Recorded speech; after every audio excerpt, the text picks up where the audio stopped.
The blood on her knuckles wasn't from cleaning. Ethan Mercer had seen plenty in his 43 years, cattle drives, bar fights, the brutal honesty of ranch life. But nothing prepared him for the woman who showed up at his door that October morning. Hannah Cole's hands were raw, her eyes hollow, yet she worked like survival itself depended on every scrubbed floorboard. When she refused his offer of lunch, he noticed the way she pocketed the apple from his counter. When she disappeared before dusk, he saw her glance over her shoulder. Not once, but 3 times. Something was hunting her. If you want to know what Ethan found when he followed her into those woods, stay with me until the end. Hit that like button and comment what city you're watching from. I want to see how far this story travels. The storm had torn through Mercer Ranch like God's own fury, ripping shingles from the main house and turning the old guest cabin into a skeleton of broken windows and collapsed gutters. Ethan stood in the wreckage 3 days after the wind died, boots crunching on glass, and calculated what it would cost to fix versus what it would cost to bulldoze. He was leaning toward the bulldozer. "Mr. Mercer?" The voice came from behind him, so quiet he almost missed it beneath the creak of damaged timber.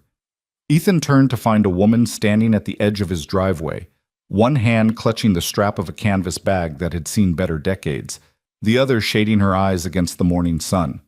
She was thin. Not fashion magazine thin, but the kind of thin that came from missing meals and calling it a choice. Her jeans hung loose at the waist, held up by a belt cinched to its last hole. The flannel shirt she wore had been mended so many times the original color was anyone's guess. But it was her face that stopped him. 30, maybe younger, with cheekbones too sharp and eyes that had learned not to expect kindness. "Can I help you?" Ethan kept his voice neutral, the way you did with spooked animals. "I heard you might need someone." She gestured toward the cabin without quite looking at it. "For cleaning, repair work. I'm good with my hands." Ethan glanced at those hands.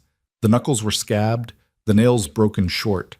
One thumb was wrapped in duct tape that had gone gray with age. These weren't the hands of someone looking for pin money. "You heard from who?" "Martha at the feed store. She said you mentioned it yesterday." That tracked. Martha Yates knew everyone's business in a 30-mile radius and considered matchmaking and job placement her sacred duty. Though looking at this woman, at the way she held herself like she was ready to bolt at the first wrong word, Ethan doubted Martha had matchmaking in mind. "What's your name?" "Hannah Coles." "You got experience, Hannah Cole?"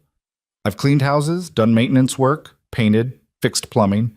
She rattled off the list without pride or shame, just fact. "I'm not afraid of hard work, and I don't steal." The last part she said while meeting his eyes directly, and Ethan recognized the look. It was the same one he'd given his first foreman 20 years ago, when he'd been a kid with nothing but a burned bridge behind him and desperation ahead. It was the look of someone who knew what people assumed and was tired of proving them wrong. "Pays 15 an hour," he said. "Cash, end of each day. You work until the job's done or until you decide it's not worth it." "Fair?" Something flickered across her face. Relief, maybe, or disbelief that it had been this easy. "Fair. Cabin needs a full gut. Broken glass cleared, walls scrubbed, anything water damaged torn out. You'll find tools in the main barn, cleaning supplies in the mudroom off the kitchen. Start whenever you're ready." She nodded once, shifted her bag, and walked toward the cabin without another word.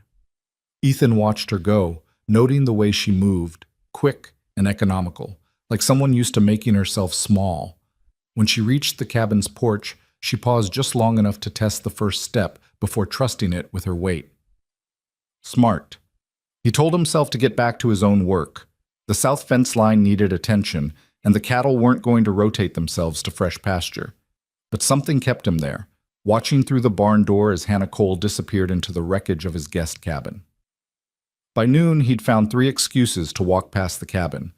The first time, he was supposedly checking the propane tank connections. Hannah was on her knees in the main room, sweeping broken glass into a dustpan with the kind of focused intensity usually reserved for diffusing bombs. She didn't look up when his shadow fell across the doorway. The second time, he was inspecting storm damage to the exterior walls.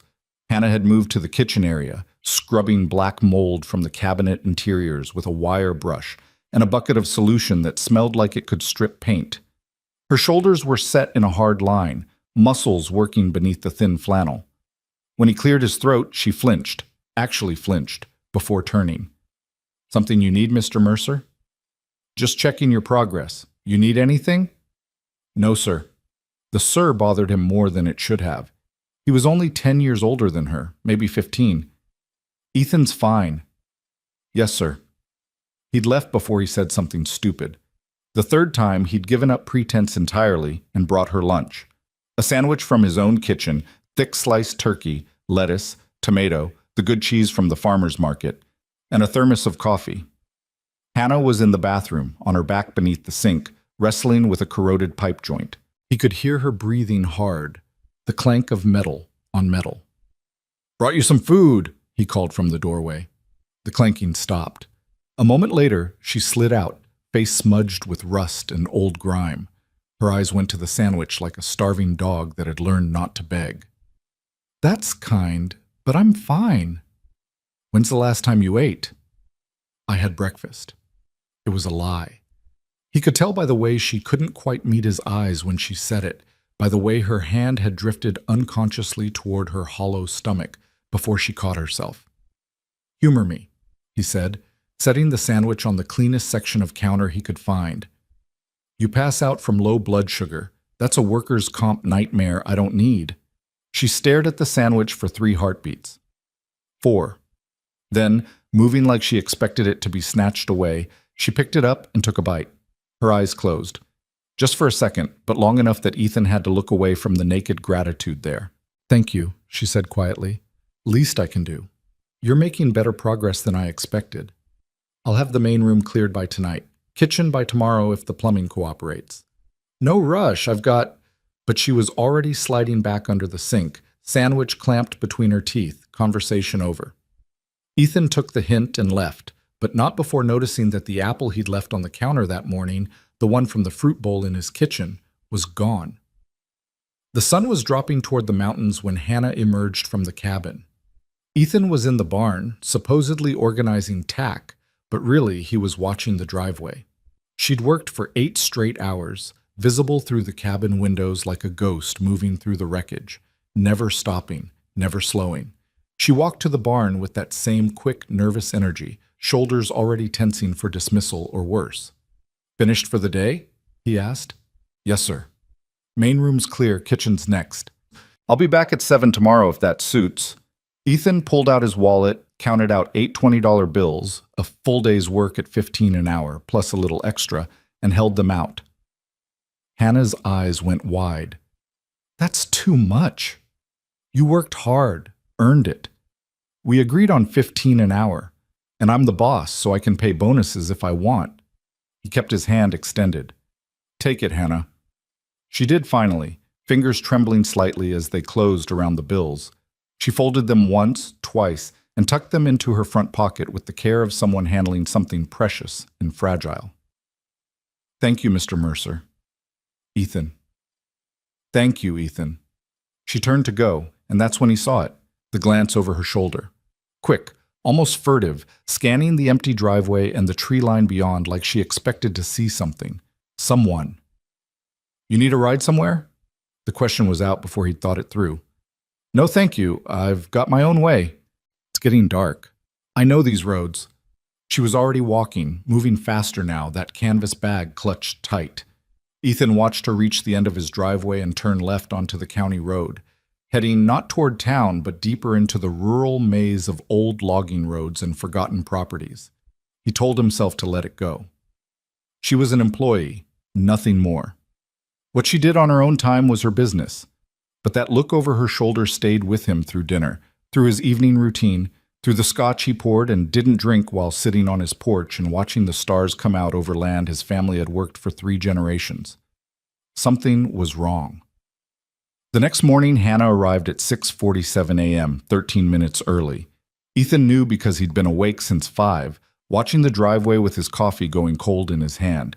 She approached the cabin with the same quick efficiency, already pulling on work gloves before she reached the door. "Morning," he called from the porch.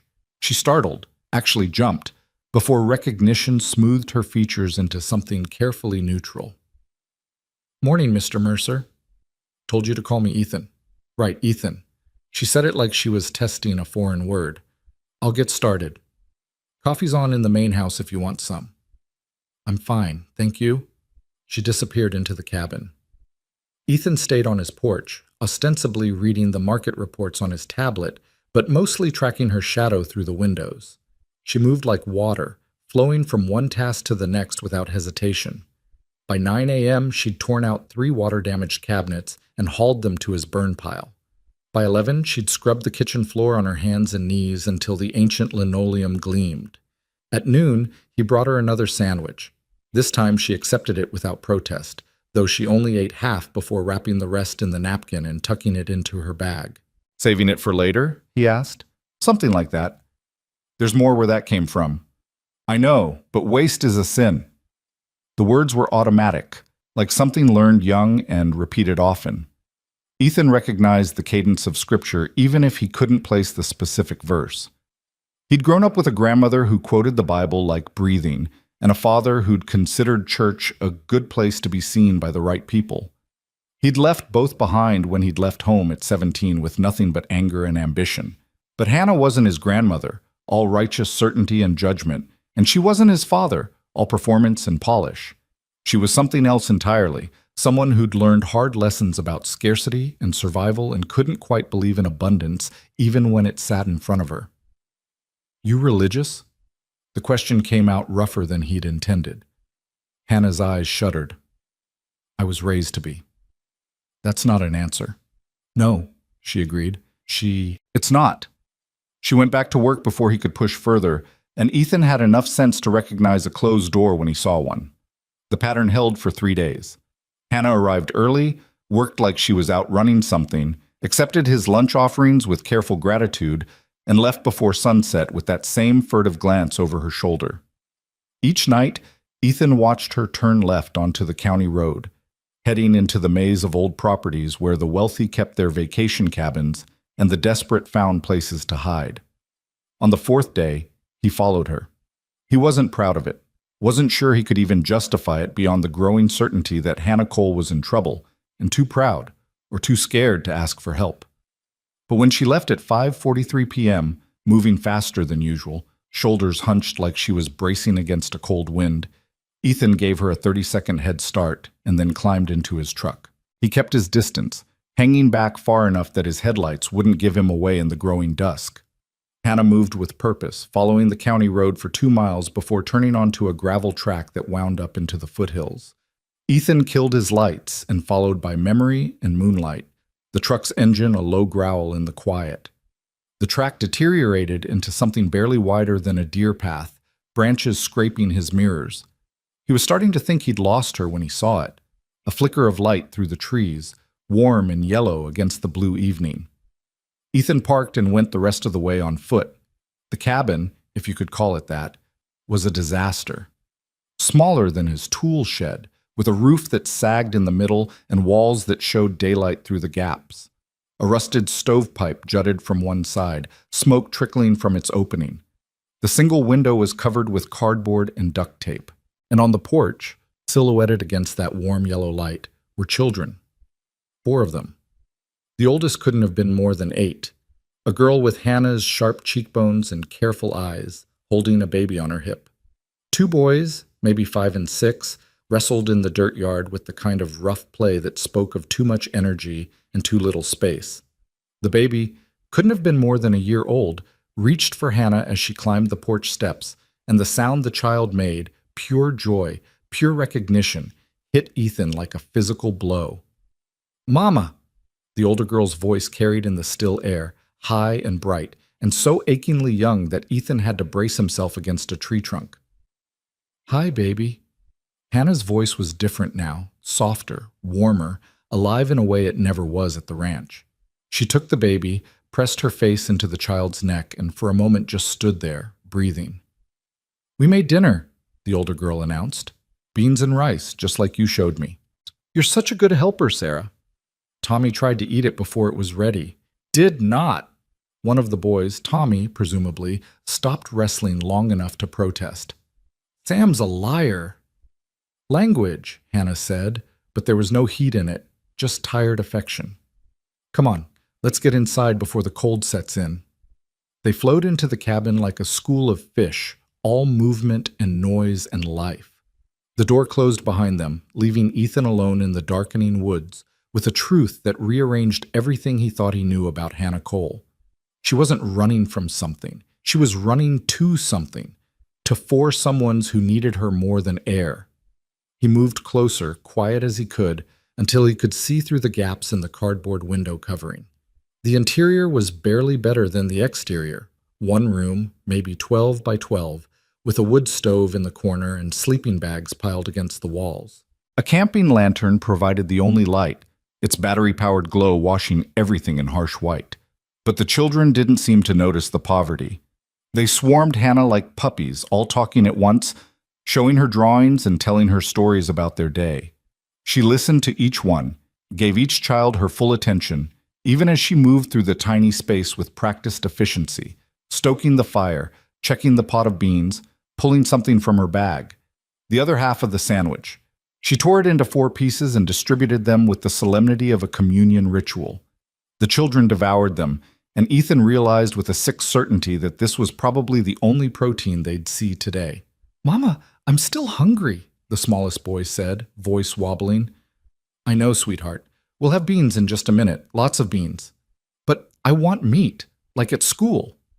Sarah, the oldest, shot him a look that was pure maternal warning. "Sam, hush. But I'm hungry." "We're all hungry," Sarah snapped, then immediately looked guilty. "Sorry, Mama. It's okay, baby. We're all tired." Hannah's voice stayed gentle, even as her hands clenched into fists at her sides. "Tell you what, tomorrow's Saturday. I'll see if Mr. Mercer has any extra eggs. We can make breakfast for dinner. How's that sound?" The children's faces lit up like she'd promised them Disney World. Eggs. She was promising them eggs, and they looked at her like she'd hung the moon. Ethan backed away before he could see more, before the fury building in his chest could do something stupid like announce himself. He made it back to his truck on autopilot, hands shaking as he gripped the steering wheel. 4 kids. 4 kids living in a shack that wasn't fit for livestock, eating beans and rice and rationing sandwich halves like treasure. 4 kids whose mother worked herself to the bone for $15 an hour and still couldn't keep them fed. The math was brutal and simple. Hannah was probably clearing, $300 a week after he'd hired her? Even with the bonuses, he'd been sneaking into her pay. $300 to feed, clothe, and shelter 4 children and herself in a cabin that should have been condemned. It was impossible. She was failing, had been failing for God knew how long, and still she showed up every morning with her head up and her hands ready to work. Ethan had been a lot of things in his life: angry, ambitious, occasionally ruthless in business. But he'd never been helpless. And sitting in his truck in the dark, knowing what he knew, feeling what he felt, he'd never been more useless. He couldn't just hand her money. She'd already proven she wouldn't take charity, would work herself to death before accepting a handout. And he couldn't exactly report her to child services. That would probably get the kids taken away, and from the fierce love he'd witnessed, that would destroy her. So what then? What could he do that wouldn't wound her pride but would actually help? The answer came to him as he started the truck. He'd give her more work. The next morning, Ethan was waiting when Hannah arrived at 6:45. She froze when she saw him on the cabin porch, and he saw the flash of fear before she controlled it. "Something wrong?" she asked carefully. "Well, got a proposition for you." "I'm listening." "Cabin's coming along faster than I expected, thanks to you, but I've been thinking the main house could use some attention too. Deep cleaning, organization, that kind of thing. And the stables haven't been properly mucked out in 2 months." He kept his voice casual, like this was just a business transaction. "I could use someone reliable, extra hours if you want them, same pay." Hannah's eyes narrowed, and Ethan could practically see her calculating. More work meant more money, but it also meant more time away from her kids. "How many hours?" "As many as you're willing to give. Could be full-time if you want it. I've got obligations. In the evenings." "Work whatever schedule works for you. Just let me know your availability." She studied him for a long moment, and Ethan kept his expression neutral, praying she couldn't see the truth written on his face. Finally, she nodded. "I could do 8 to 5, Monday through Friday. Maybe a half-day Saturday if you need it. That'd be perfect. When can you start on the house? Cabin's almost done. Give me 2 more days and I'll switch over. Sounds good. She turned to go, then paused. Mr. Mercer, Ethan, why are you doing this? Doing what? Being kind. The question hit him harder than it should have. Maybe I just need the help. Maybe. She didn't sound convinced, but she didn't push. I'll see you Monday. Ethan watched her walk to the cabin, shoulders a little less tense than yesterday, and allowed himself a small victory. It wasn't enough. Wasn't even close to enough. But it was something. He spent the weekend pretending to work while actually planning. The main house had 6 bedrooms, 4 bathrooms, a kitchen bigger than Hannah's entire cabin, and more square footage than any one person needed. The guest wing hadn't been used since his mother died 3 years ago, rooms gathering dust while he rattled around in his master suite like a ghost haunting his own life. There was space here, more space than he knew what to do with. But first he needed to understand exactly what he was dealing with. Who was Hannah Cole really? Where had she come from? And most importantly, who had put that look in her eyes, the one that said she was always one step ahead of something terrible? Sunday afternoon, he drove into town and found Martha Yates at the feed store, presiding over her domain like a benevolent dictator. Ethan Mercer, she announced when he walked in, twice in 2 weeks. Should I alert the media? Very funny, Martha. What can I do for you, honey? That woman you sent my way. Hannah Cole. What do you know about her? Martha's smile faded. She glanced around the empty store, then gestured for him to follow her to the back office. Once the door was closed, she folded her arms and gave him a look that had withered stronger men than him. Why are you asking? Because she's working for me, and I like to know who's on my property. Bull, you're asking because you're interested. Martha. Don't Martha me. I've known you since you were 17 years old and showed up here with nothing but attitude and a chip on your shoulder big enough to build a house on. I know that look. You're getting involved. Ethan sighed. Just tell me what you know. Martha's expression softened. She pulled out a chair and sat, gesturing for him to do the same. Hannah showed up about 6 months ago. Came into the store looking for work. Any work. I sent her to a few places, the diner, the hardware store, a couple of the vacation homes that needed cleaning. She's a good worker, reliable, quiet, doesn't cause trouble. And she's got kids, 4 of them, living out in that old Peterson cabin up in the hills. You know the one, hasn't been occupied since old Bill Peterson died, must be 5 years now. That place should be condemned. Probably, but the property taxes are paid through some trust and no one's gotten around to checking on it. Martha met his eyes. She's doing her best, Ethan, but it's hard raising 4 kids alone. Where's the father? That's the question, isn't it? She doesn't talk about it and I don't push, but I've seen women running before. Hannah's got that look. The confirmation settled in Ethan's gut like lead. She mention any family? Anyone who might help? No one. Near as I can tell, she's completely alone. Martha reached across and patted his hand. Whatever you're thinking of doing, be careful. Women like Hannah, they've learned not to trust easy, especially not men with money who want to help. I'm not trying to... I know, but she doesn't. Not yet. Martha stood, signaling the end of the conversation. Just go slow. And Ethan, don't make promises you can't keep. Those kids don't need another person letting them down. He drove home with Martha's words echoing in his head. Don't make promises you can't keep. But what was he promising exactly? Work? Shelter? Safety? All of it. None of it. He didn't know yet. What he did know was that come Monday morning, Hannah Cole would walk onto his property expecting a simple cleaning job, and he would do everything in his power to give her something more without her realizing what he was doing. It was manipulative, probably paternalistic, definitely crossing some kind of line he couldn't quite define. He did it anyway. Monday, Hannah arrived at 8 sharp and surveyed the main house with the same careful assessment she'd given the cabin. Where do you want me to start? Guest wing, if that works. Second floor, east side. Hasn't been used in years. She nodded and headed upstairs, tool bag in hand. Ethan forced himself to focus on actual work, payroll, feed orders, a call with his accountant about tax implications of the new stock he'd purchased. But his attention kept drifting to the sounds overhead. Footsteps, running water, the occasional scrape of furniture being moved. At noon, he made 2 sandwiches and brought them upstairs. Hannah was in one of the guest bedrooms, windows thrown open despite the October chill, scrubbing years of dust from the windowsills with the same fierce intensity she brought to everything. "Lunch," he announced from the doorway. She turned, face flushed from exertion, and for just a moment she looked young. Not worn down or weary, just young. Maybe even pretty, in a way the hard times hadn't been able to completely erase. "Thank you." She took the offered plate and sat on the edge of the bed, eating with careful precision. This time she didn't save half. Ethan leaned against the doorframe, trying to look casual. "How are the kids?" The question landed like a bomb. Hannah's hands froze mid-bite, her whole body going still and tense. "I don't know what you're talking about. Martha mentioned you had kids. Didn't mean to pry." Hannah set down the sandwich, and Ethan could see her recalculating, trying to figure out how much he knew and what he'd do with the information. "I have 4 children," she said finally, voice carefully neutral. "They're being cared for." "I'm sure they are."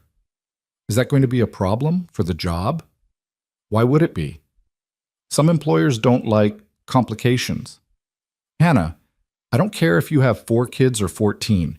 You do good work. That's all that matters to me."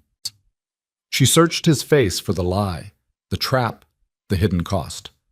When she didn't find it, her shoulders dropped half an inch. "Okay," she said quietly. "Thank you."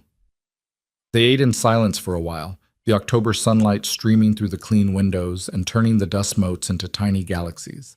Finally, Hannah spoke. "Can I ask you something?" "Sure." "Why do you live out here alone? Big house like this, all this land? Seems like it should be full of people." Ethan considered deflecting, but something about the directness of her question deserved an honest answer. "It was full of people once. My parents, when they were alive. Hands during busy seasons. My ex-wife for about 3 years. What happened?" "She wanted a husband who'd be home for dinner. I wanted to build an empire. Turns out those 2 things don't really mix." He shrugged. "Been 10 years now. She remarried, has 2 kids, seems happy. I've got 4,000 acres and more money than I know what to do with. We both got what we wanted, I guess." "Do you ever get lonely?" The question was too perceptive, too close to the bone. Ethan looked away. "Sometimes. But loneliness is better than the alternative." "Which is?" "Disappointing people who count on you." Hannah nodded slowly, like this was a truth she recognized. "Yeah, I know that feeling." They finished lunch without talking, but something had shifted. Some small wall had come down, brick by careful brick. That night, Ethan didn't follow Hannah home. He didn't need to. He knew where she was going, what she was going back to. Knew she'd split whatever dinner she'd managed to scrape together into 5 portions and call it enough. Knew she'd tuck those kids into sleeping bags and tell them stories to keep them warm when the fire burned low. Knew she'd do it all again tomorrow, and the day after, and the day after that, until either something broke or something changed. He intended to be the change, but slowly, carefully, without spooking her or crushing the fierce pride that kept her spine straight and her head up. It was going to be a delicate operation, this thing he was planning. One wrong move and she'd bolt, take those kids and disappear, and he'd never find them again. So he'd be patient, he'd be smart, and he'd be ready when the storm came. Because looking at Hannah Cole, at the shadows in her eyes and the scars on her hands, Ethan knew with absolute certainty that a storm was coming. The only question was whether they'd be ready when it arrived. The change started small, so small Hannah almost didn't notice. On Tuesday, Ethan asked if she'd mind organizing his office while he was out checking fence lines. The room was a disaster of old receipts, equipment manuals, and filing that hadn't been touched in years. It would take days to sort through properly. "Take your time," he said, handing her a key to the filing cabinets. "No rush." By Wednesday, she'd created a system that would have made a professional accountant weep with joy. Ethan came back to find every document categorized, labeled, and filed in a way that actually made sense. He stood in the doorway for a full minute, just staring. "You didn't have to do all this." Hannah looked up from where she was wiping down the desk, surprise flickering across her face. "You asked me to organize it." "I meant straighten up a bit. This is..." Hannah, this is incredible. She ducked her head, but he caught the pleased flush on her cheeks. I like things orderly. Makes sense that way. You've got a talent for it. He moved into the room, picking up one of the labeled folders. You ever do bookkeeping professionally? I've kept books before. For a church, a few years back. Her voice went distant. That was a different life. Ethan wanted to ask more, wanted to understand the shadows that crossed her face when she talked about her past. But Martha's warning echoed in his head. Go slow, don't push, so he just nodded. Well, if you ever want to take on more work like this, I could use the help. My accountant keeps threatening to drop me if I don't get better organized. I could do that. In between the cleaning. I'd pay you $20 an hour for the bookkeeping. It's skilled work. Hannah's eyes went wide. That's too much. That's what I'd pay anyone else. You're worth it. She opened her mouth to argue, then closed it. Ethan could see her doing the math, calculating what an extra $5 an hour would mean, what it could buy, who it could feed. Okay, she said quietly. Thank you. That night, Ethan made his first deliberate move. He loaded a box with what he told himself were supplies Hannah would need for the office work, pens, legal pads, folders. But buried beneath the office supplies were things that had nothing to do with work. A package of batteries for camping lanterns, a warm fleece blanket, tags still on, a box of protein bars, kids' vitamins. He packed it carefully, casually, like it was all just part of the job. Thursday morning, he left it on the kitchen counter with a note.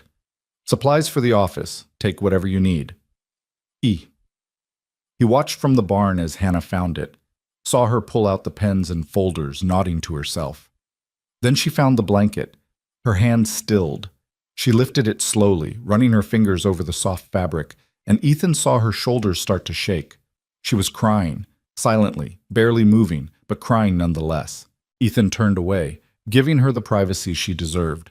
When he looked back 5 minutes later, the blanket was gone, packed carefully into her canvas bag along with the batteries and vitamins. The protein bars had disappeared into her coat pockets. She didn't thank him, didn't mention it at all when he came up to the house for lunch. But that afternoon, when she was scrubbing the kitchen floor and thought he wasn't looking, he caught her humming. Just a few bars of some melody he didn't recognize, but it was the first time he'd heard her make any sound that wasn't absolutely necessary. It felt like victory. Friday, Ethan pushed a little further. He accidentally made too much dinner. A whole roasted chicken, mashed potatoes, green beans, enough to feed 6 people easily, and brought it to the house right as Hannah was finishing up. My timing's off, he said, gesturing to the spread he'd laid out on the kitchen table. Made way too much. You hungry? Hannah stared at the food like it might disappear if she looked away. I should get home. It'll just go to waste otherwise. I hate eating alone anyway. It was blatant manipulation, and they both knew it. But hunger was a powerful motivator, and after a moment's hesitation, Hannah sat. They ate in silence at first, but food had a way of loosening tongues, and eventually Hannah started talking. Small things at first, observations about the house, questions about the ranch operations, safe topics that didn't venture anywhere personal. Ethan answered, asked his own careful questions, and slowly, piece by piece, began to assemble the puzzle of Hannah Cole. She'd grown up in a small town in Wyoming. Her father had been a pastor, strict and certain about the way the world should work. Her mother had been quiet, obedient, the kind of woman who ironed her husband's shirts and never questioned his authority. I thought that's what love looked like, Hannah said, pushing potatoes around her plate. Total surrender, complete submission. I thought that's what I was supposed to want. And then I met Caleb Ross at a church social when I was 17. He was 25, charming, said all the right things. My father approved. We were married 6 months later. The way she said her ex-husband's name, flat, emotionless, like she was talking about a natural disaster, told Ethan everything he needed to know about how that marriage had ended. The kids? He asked gently. Sarah's 7, Tommy's 6, Sam's 4, and Lily just turned 1. Her voice softened when she talked about them. They're good kids, smart, resilient. They deserve so much better than what I can give them. You're doing your best. My best isn't enough. The words came out bitter. You know what Sam asked me yesterday? If we could have meat for dinner, just once. A 4-year-old shouldn't have to beg for basic nutrition. Ethan's jaw clenched. Where's their father? Hannah's laugh was harsh. Last I heard, Montana, or maybe Idaho. Caleb's not real big on staying put or paying child support. You could take him to court. With what lawyer? What money? And even if I won, you can't garnish wages from someone who works under the table and moves every few months. She met his eyes. I learned a long time ago that some battles aren't worth fighting. Better to just survive. The defeat in her voice made something crack in Ethan's chest, but before he could respond, Hannah was standing clearing her plate. I should go. Kids will be worried. Take the leftovers. Ethan, please. He was already packing the remaining chicken, the potatoes, everything into containers. I meant what I said. It'll just go to waste. She took the containers with shaking hands, and this time she did thank him, voice thick with emotion she couldn't quite hide. After she left, Ethan sat alone in his too big kitchen and made a decision. He pulled out his phone and called his lawyer. Jim, it's Ethan Mercer. I need you to look into something for me. Quietly. What kind of something? Child support case. Woman named Hannah Cole, ex-husband Caleb Ross. I want to know if there's anything that can be done. Ethan, are you getting involved in... Just look into it, please. Jim sighed. I'll see what I can find, but if this guy's as much of a deadbeat as you're implying, don't get your hopes up. The system's not kind to women in her situation. Then we'll have to be kinder. That weekend, Ethan drove out to the Peterson cabin. Not to spy this time, but to assess. He parked a quarter-mile away and walked the rest, approaching from an angle where he wouldn't be seen from the windows. In daylight, it looked even worse. The roof was one bad storm away from collapse. The walls had gaps wide enough to stick a hand through. The whole structure listed slightly to the left, like it was too tired to stand up straight anymore. And on the porch, Sarah Cole sat with a book, reading aloud to her younger siblings, while baby Lily napped in a wooden crate that had been lined with what looked like Ethan's fleece blanket. The protein bars sat stacked neatly on an overturned bucket that served as a table. Sarah's voice carried in the morning air, clear and patient, as she sounded out words for Tommy and Sam. She couldn't have been more than 7, but she read with the careful enunciation of someone who'd been teaching herself for years.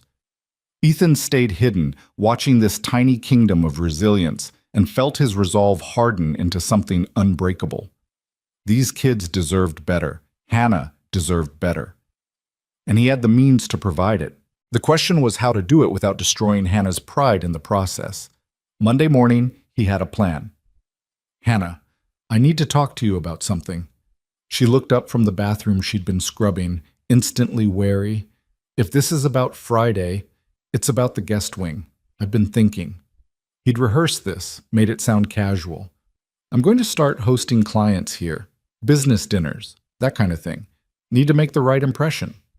Okay? Which means I need someone who can help me entertain. Cooking, serving, making sure everything runs smoothly. It'd be evening work, couple times a month to start. I'd pay you $30 an hour. Hannah's eyes narrowed. $30 an hour to serve dinner? To coordinate the whole event, menu planning, cooking, setup, cleanup. It's a lot of work. You don't have any business dinners scheduled? Not yet, but I will. The lie came easier than it should have.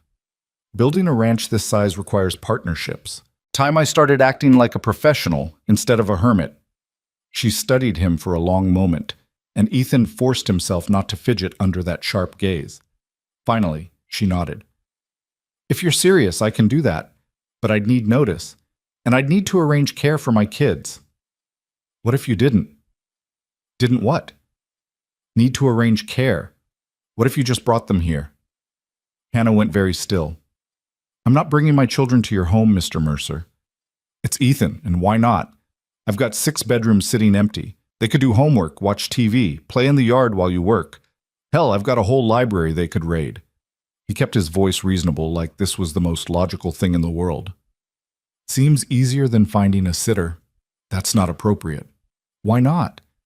Because... She floundered, searching for reasoning that wouldn't reveal too much.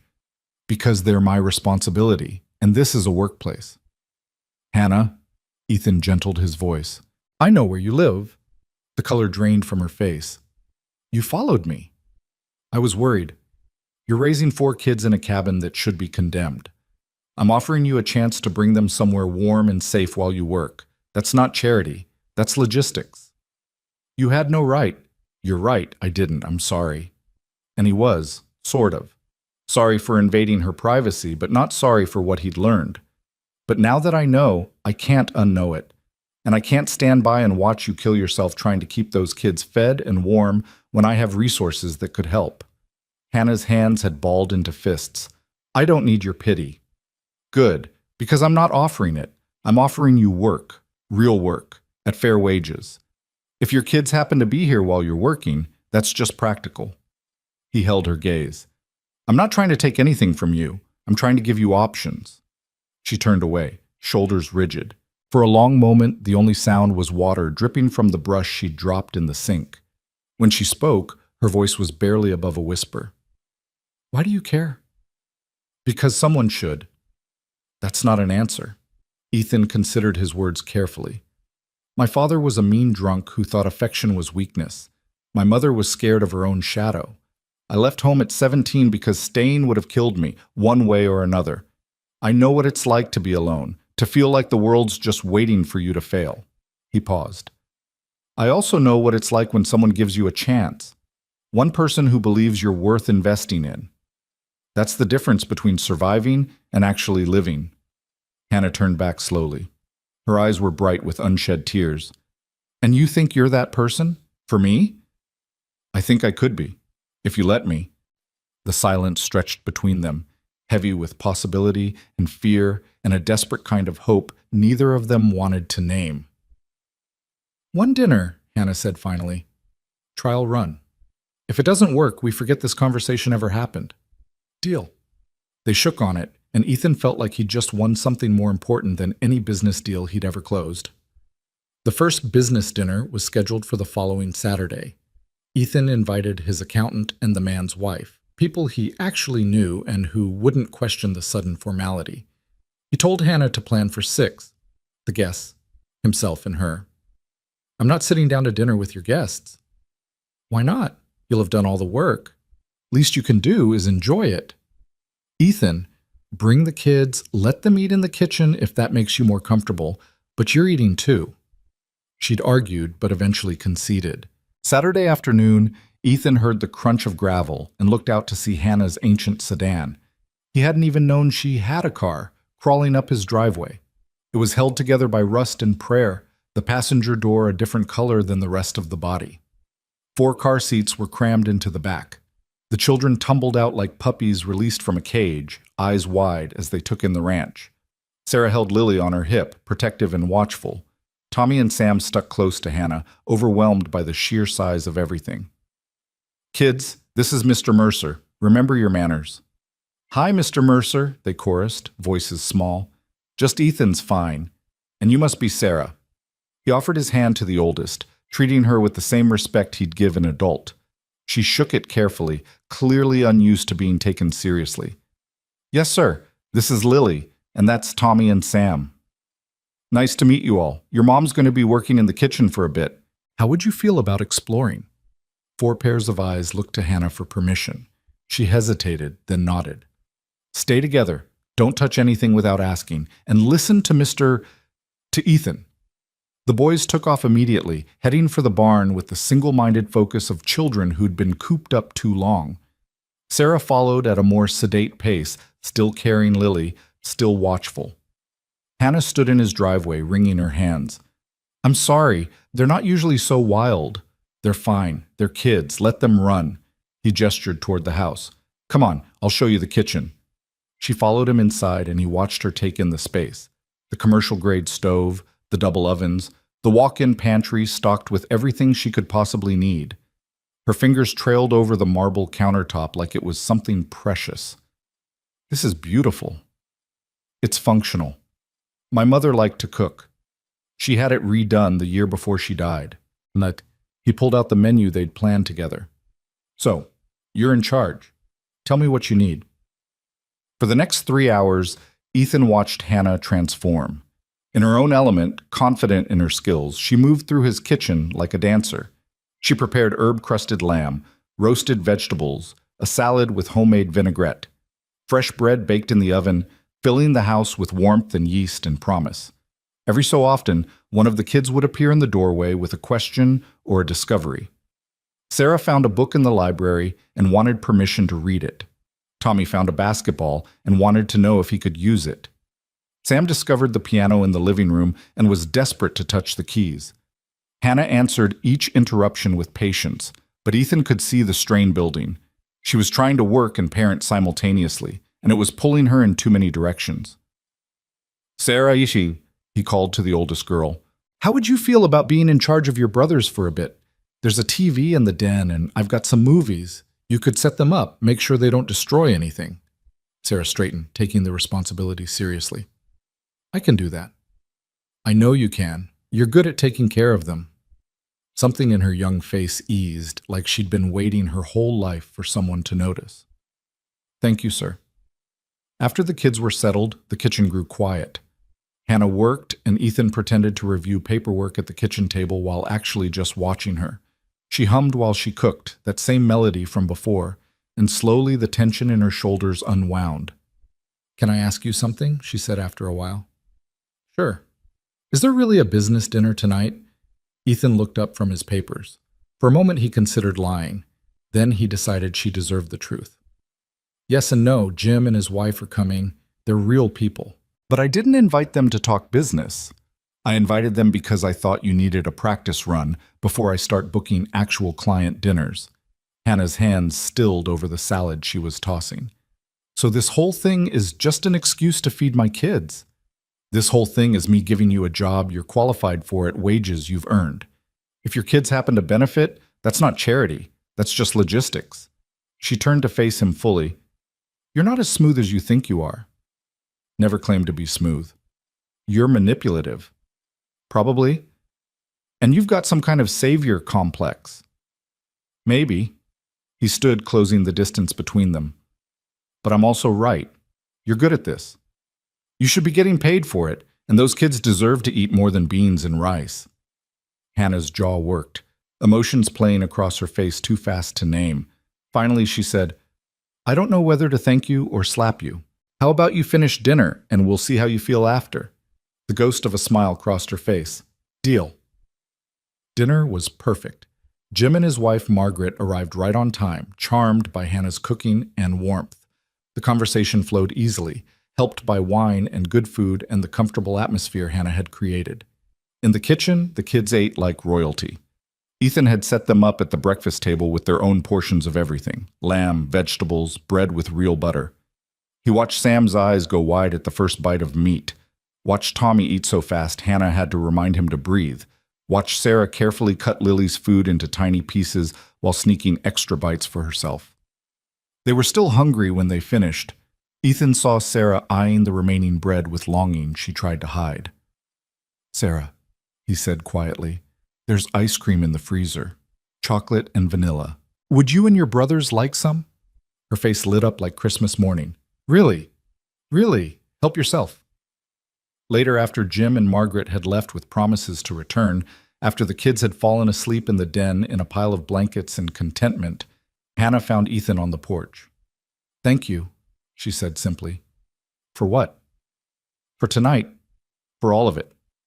She stood beside him, looking out over the dark fields. "Sam asked me if we could live here. Said it's the most beautiful place he's ever seen." "What did you tell him?" "That we have our own home. That this is just for visiting."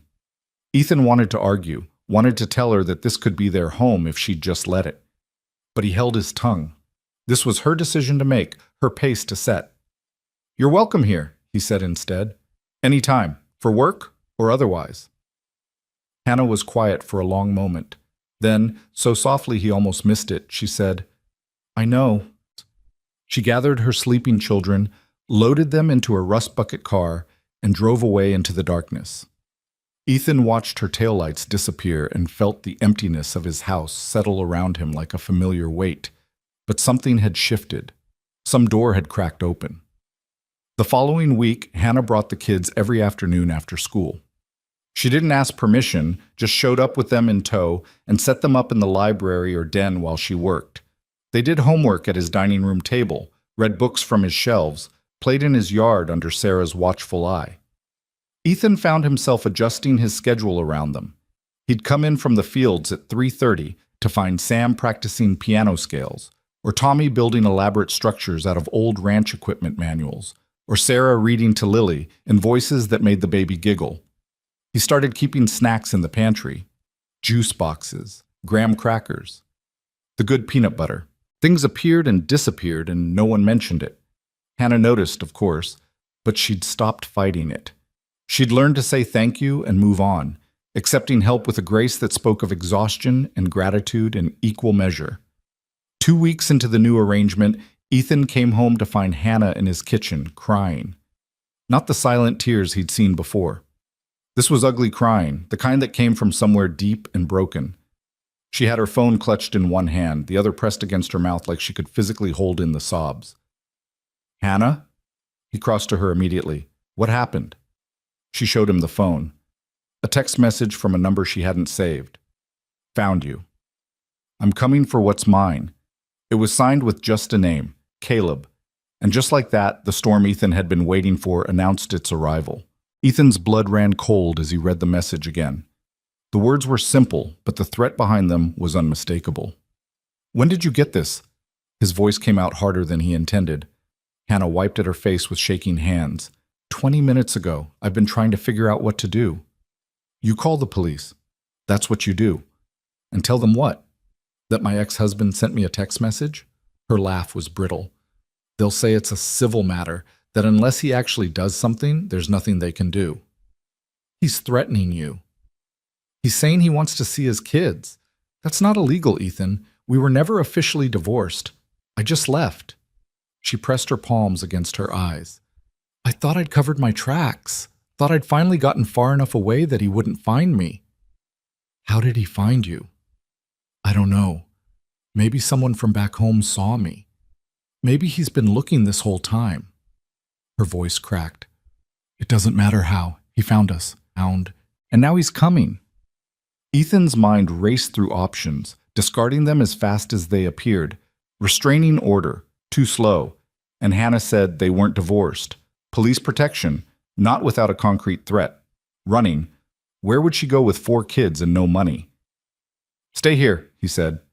Hannah looked up at him like he'd lost his mind. "What?" "Tonight. Stay here. You and the kids. If he shows up at that cabin and you're not there, that buys us time to figure this out." "Ethan, I can't just move into your house. Why not? You're already here half the time anyway. And if Caleb's serious about coming for you, I'd rather you be somewhere safe. Somewhere with locks on the doors and a man who knows how to use a shotgun if necessary." The mention of the shotgun made Hannah flinch, but she didn't argue. That more than anything told Ethan how scared she really was. "Just for tonight," she said finally, "until I figure out what to do. As many nights as you need. They collected the kids from the den, where they'd fallen asleep watching a nature documentary.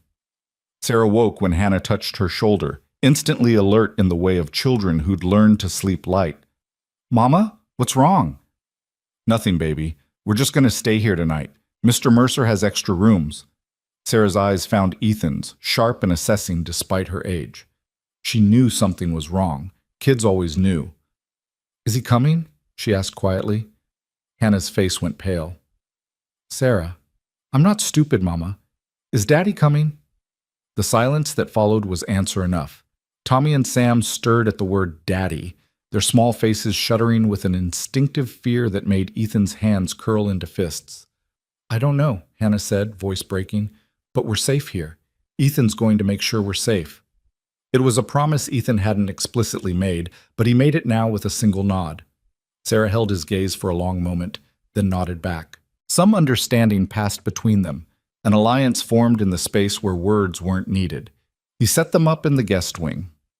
3 bedrooms clustered together, close enough that Hannah could hear if any of the kids called out. He brought fresh linens, towels, extra blankets, found a pack and play in the attic for Lily, left over from when his sister used to visit with her kids. "There's food in the kitchen," he told Hannah as she tucked Sam into bed. Help yourself to anything. Doors are locked, alarms set, and I'm right down the hall if you need me. Ethan? She caught his arm as he turned to leave. Thank you for all of this. I know I keep saying it, but you don't have to thank me for basic human decency. In my experience, decency hasn't been all that basic. The sadness in her voice nearly undid him. He wanted to pull her into his arms, promise her that everything would be okay, that he'd protect her and those kids from whatever was coming. But that felt like crossing a line they hadn't approached yet, so he just squeezed her hand. Get some sleep. We'll figure this out in the morning. He didn't sleep. Instead, he sat in his office with a glass of scotch he didn't drink and his phone in his hand, calling in favors from people who owed him. First was Jim, his lawyer, who answered on the third ring despite the late hour. This better be good, Ethan. I need everything you can find on Caleb Ross, criminal record, employment history, last known address, everything. The deadbeat ex? What's happened? He's found Hannah. Sent her a threatening text. I need to know what we're dealing with. Jim was quiet for a moment. You know, I have to ask, how involved are you in this situation? Involved enough. Can you help me or not? I can help. Give me until morning. And Ethan, if this guy's dangerous, you need to involve the police. I will. Just get me the information first. The second call went to his ranch foreman, Miguel, who'd worked for him for 15 years and knew how to keep his mouth shut. Miguel, I need you to keep an eye out over the next few days. Man might come around asking questions about Hannah Cole. Average height, dark hair. I'll send you a photo if I can get one. If you see him, you call me immediately. Don't engage. Something I should know about, boss. Just being cautious. Hannah's got some trouble from her past that might be catching up. I want to make sure she and her kids stay safe. Understood. I'll spread the word to the other hands. We'll keep watch. The third call was the hardest. He dialed his sister Rebecca in California, woke her up despite the time difference. Ethan? What's wrong? I need advice. Hypothetically, if someone was trying to protect a woman and her kids from an abusive ex, what would be the smartest legal approach? Hypothetically? Rebecca's voice sharpened. She was a family law attorney, one of the best in her state. Or are we talking about something real? Real. A woman who works for me. Her ex-husband just made contact after months of nothing. She's scared, Beck, and I don't know how to help her without making things worse. Rebecca launched into lawyer mode, firing questions faster than he could answer. Were they legally divorced? No. Was there a custody agreement? No. Had there been documented abuse? Not officially. Had the father been involved with the kids? Not for over a year. Okay, she said finally. Here's the situation. Without a divorce decree or custody agreement, both parents have equal rights to those children. If he shows up and demands to take them, legally, he can. Ethan's stomach dropped. That's insane. That's family law. The good news is there are steps she can take. File for divorce, file for sole custody, request a protection order. But all of that takes time and money, and in the meantime, she's vulnerable. So what do I do? You document everything, every text, every call, every interaction. You help her find a lawyer who will work with her financial situation. And you make sure she's somewhere safe until the legal system catches up with reality. She's staying at my place. Rebecca made a small sound of understanding. You're in deep, aren't you? I'm helping someone who needs it. Ethan, baby brother, I love you, but be careful. Men like this ex-husband, they don't like losing control. And if he thinks you're taking what he considers his, things could get ugly fast. Let them get ugly. I'm not backing down. I know you're not. That's what worries me. She sighed. Send me her information. I'll make some calls, see if I can find her a good family lawyer in your area who might do pro bono work. But promise me you'll be smart about this. I promise. After he hung up, Ethan sat in the dark and let himself feel the weight of what he'd taken on. This wasn't just offering Hannah a job or a place to stay. This was inserting himself between her and a man who'd already proven he was willing to hurt her. This was potentially putting himself and his ranch in the crosshairs of someone desperate and violent.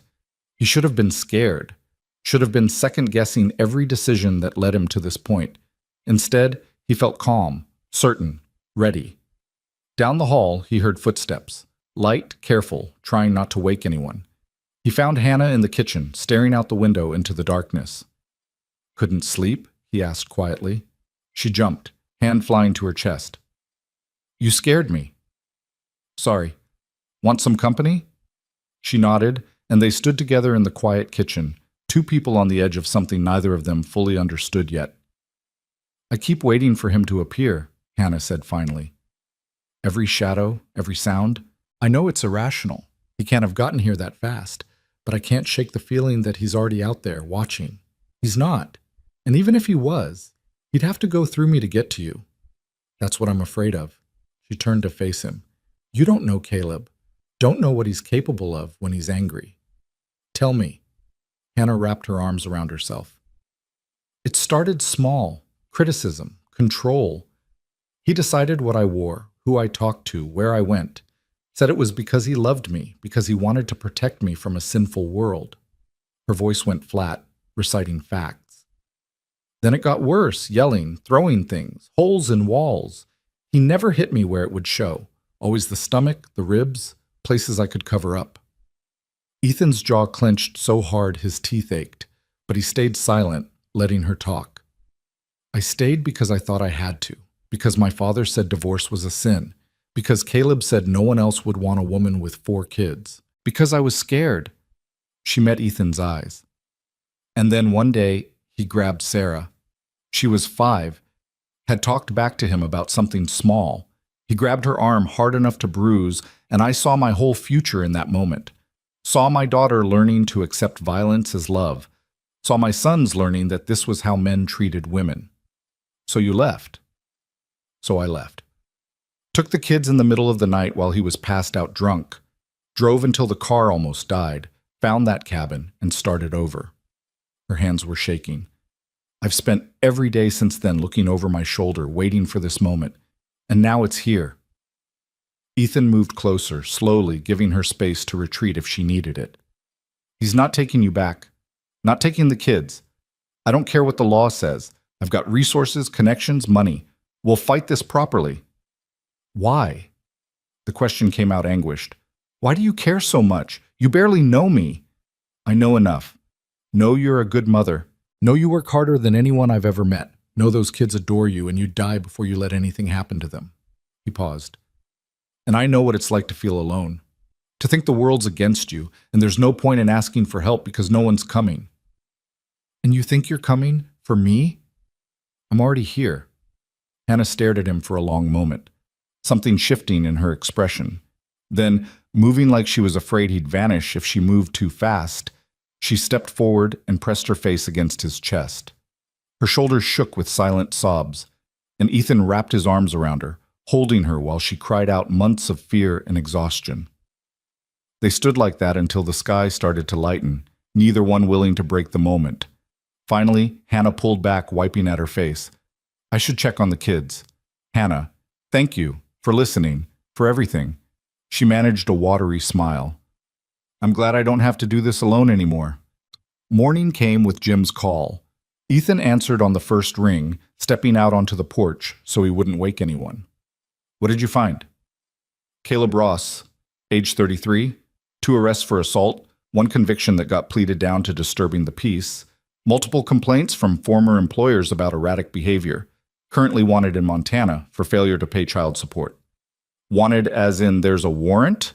"Bench warrant, yeah. It's not high priority. Family court stuff usually isn't, but it exists." Jim paused. "Ethan, this guy's bad news. He's got a pattern.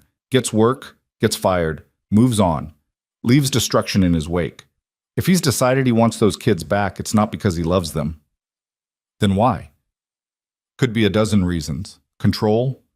Revenge? Heard Hannah's got something worth taking. Or maybe he needs them for something.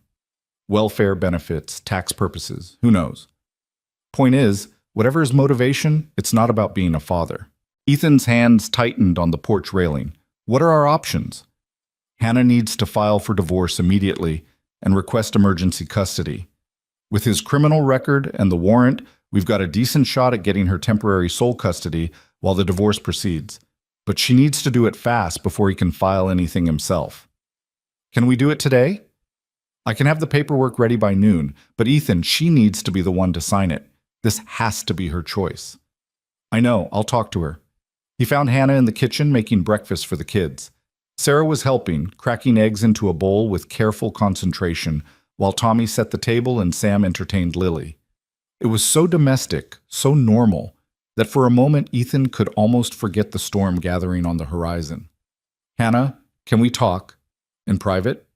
She glanced at Sarah. Baby, can you watch your brothers for a few minutes? Yes, Mama. They stepped into Ethan's office, and he closed the door. Hannah listened quietly while he explained what Jim had found, what needed to happen next. When he finished, she was silent for a long time. If I file for divorce, he'll know exactly where I am. He already knows. The text proves that. Filing makes it real, makes it a fight. Hannah, it's already a fight. Has been since you left. You've just been fighting it alone. Ethan leaned against his desk. This way, you've got the law on your side. You've got documentation. You've got a chance to protect those kids legally instead of just running. And what happens if the judge sides with him? If they decide he deserves joint custody? Then we appeal, we fight, we do whatever it takes. He met her eyes. But at least we're fighting smart instead of scared. Hannah wrapped her arms around herself, so small and fragile in his big office. I'm so tired of being scared. I know. And if I do this, if I file, there's no going back. No, there's only going forward. She nodded slowly. Okay, let's do it. They spent the morning preparing. Jim came to the ranch personally, bringing a stack of documents that needed Hannah's signature. Divorce petition, request for emergency custody, application for a protection order. Each signature felt like a declaration of war. This gets filed today, Jim explained. Caleb will be served within 72 hours. Once he receives the papers, he has 30 days to respond. And if he shows up before then? Hannah asked. Then you call the police and you call me. With these filings on record, any attempt to take the children becomes a potential kidnapping charge. Jim softened his voice.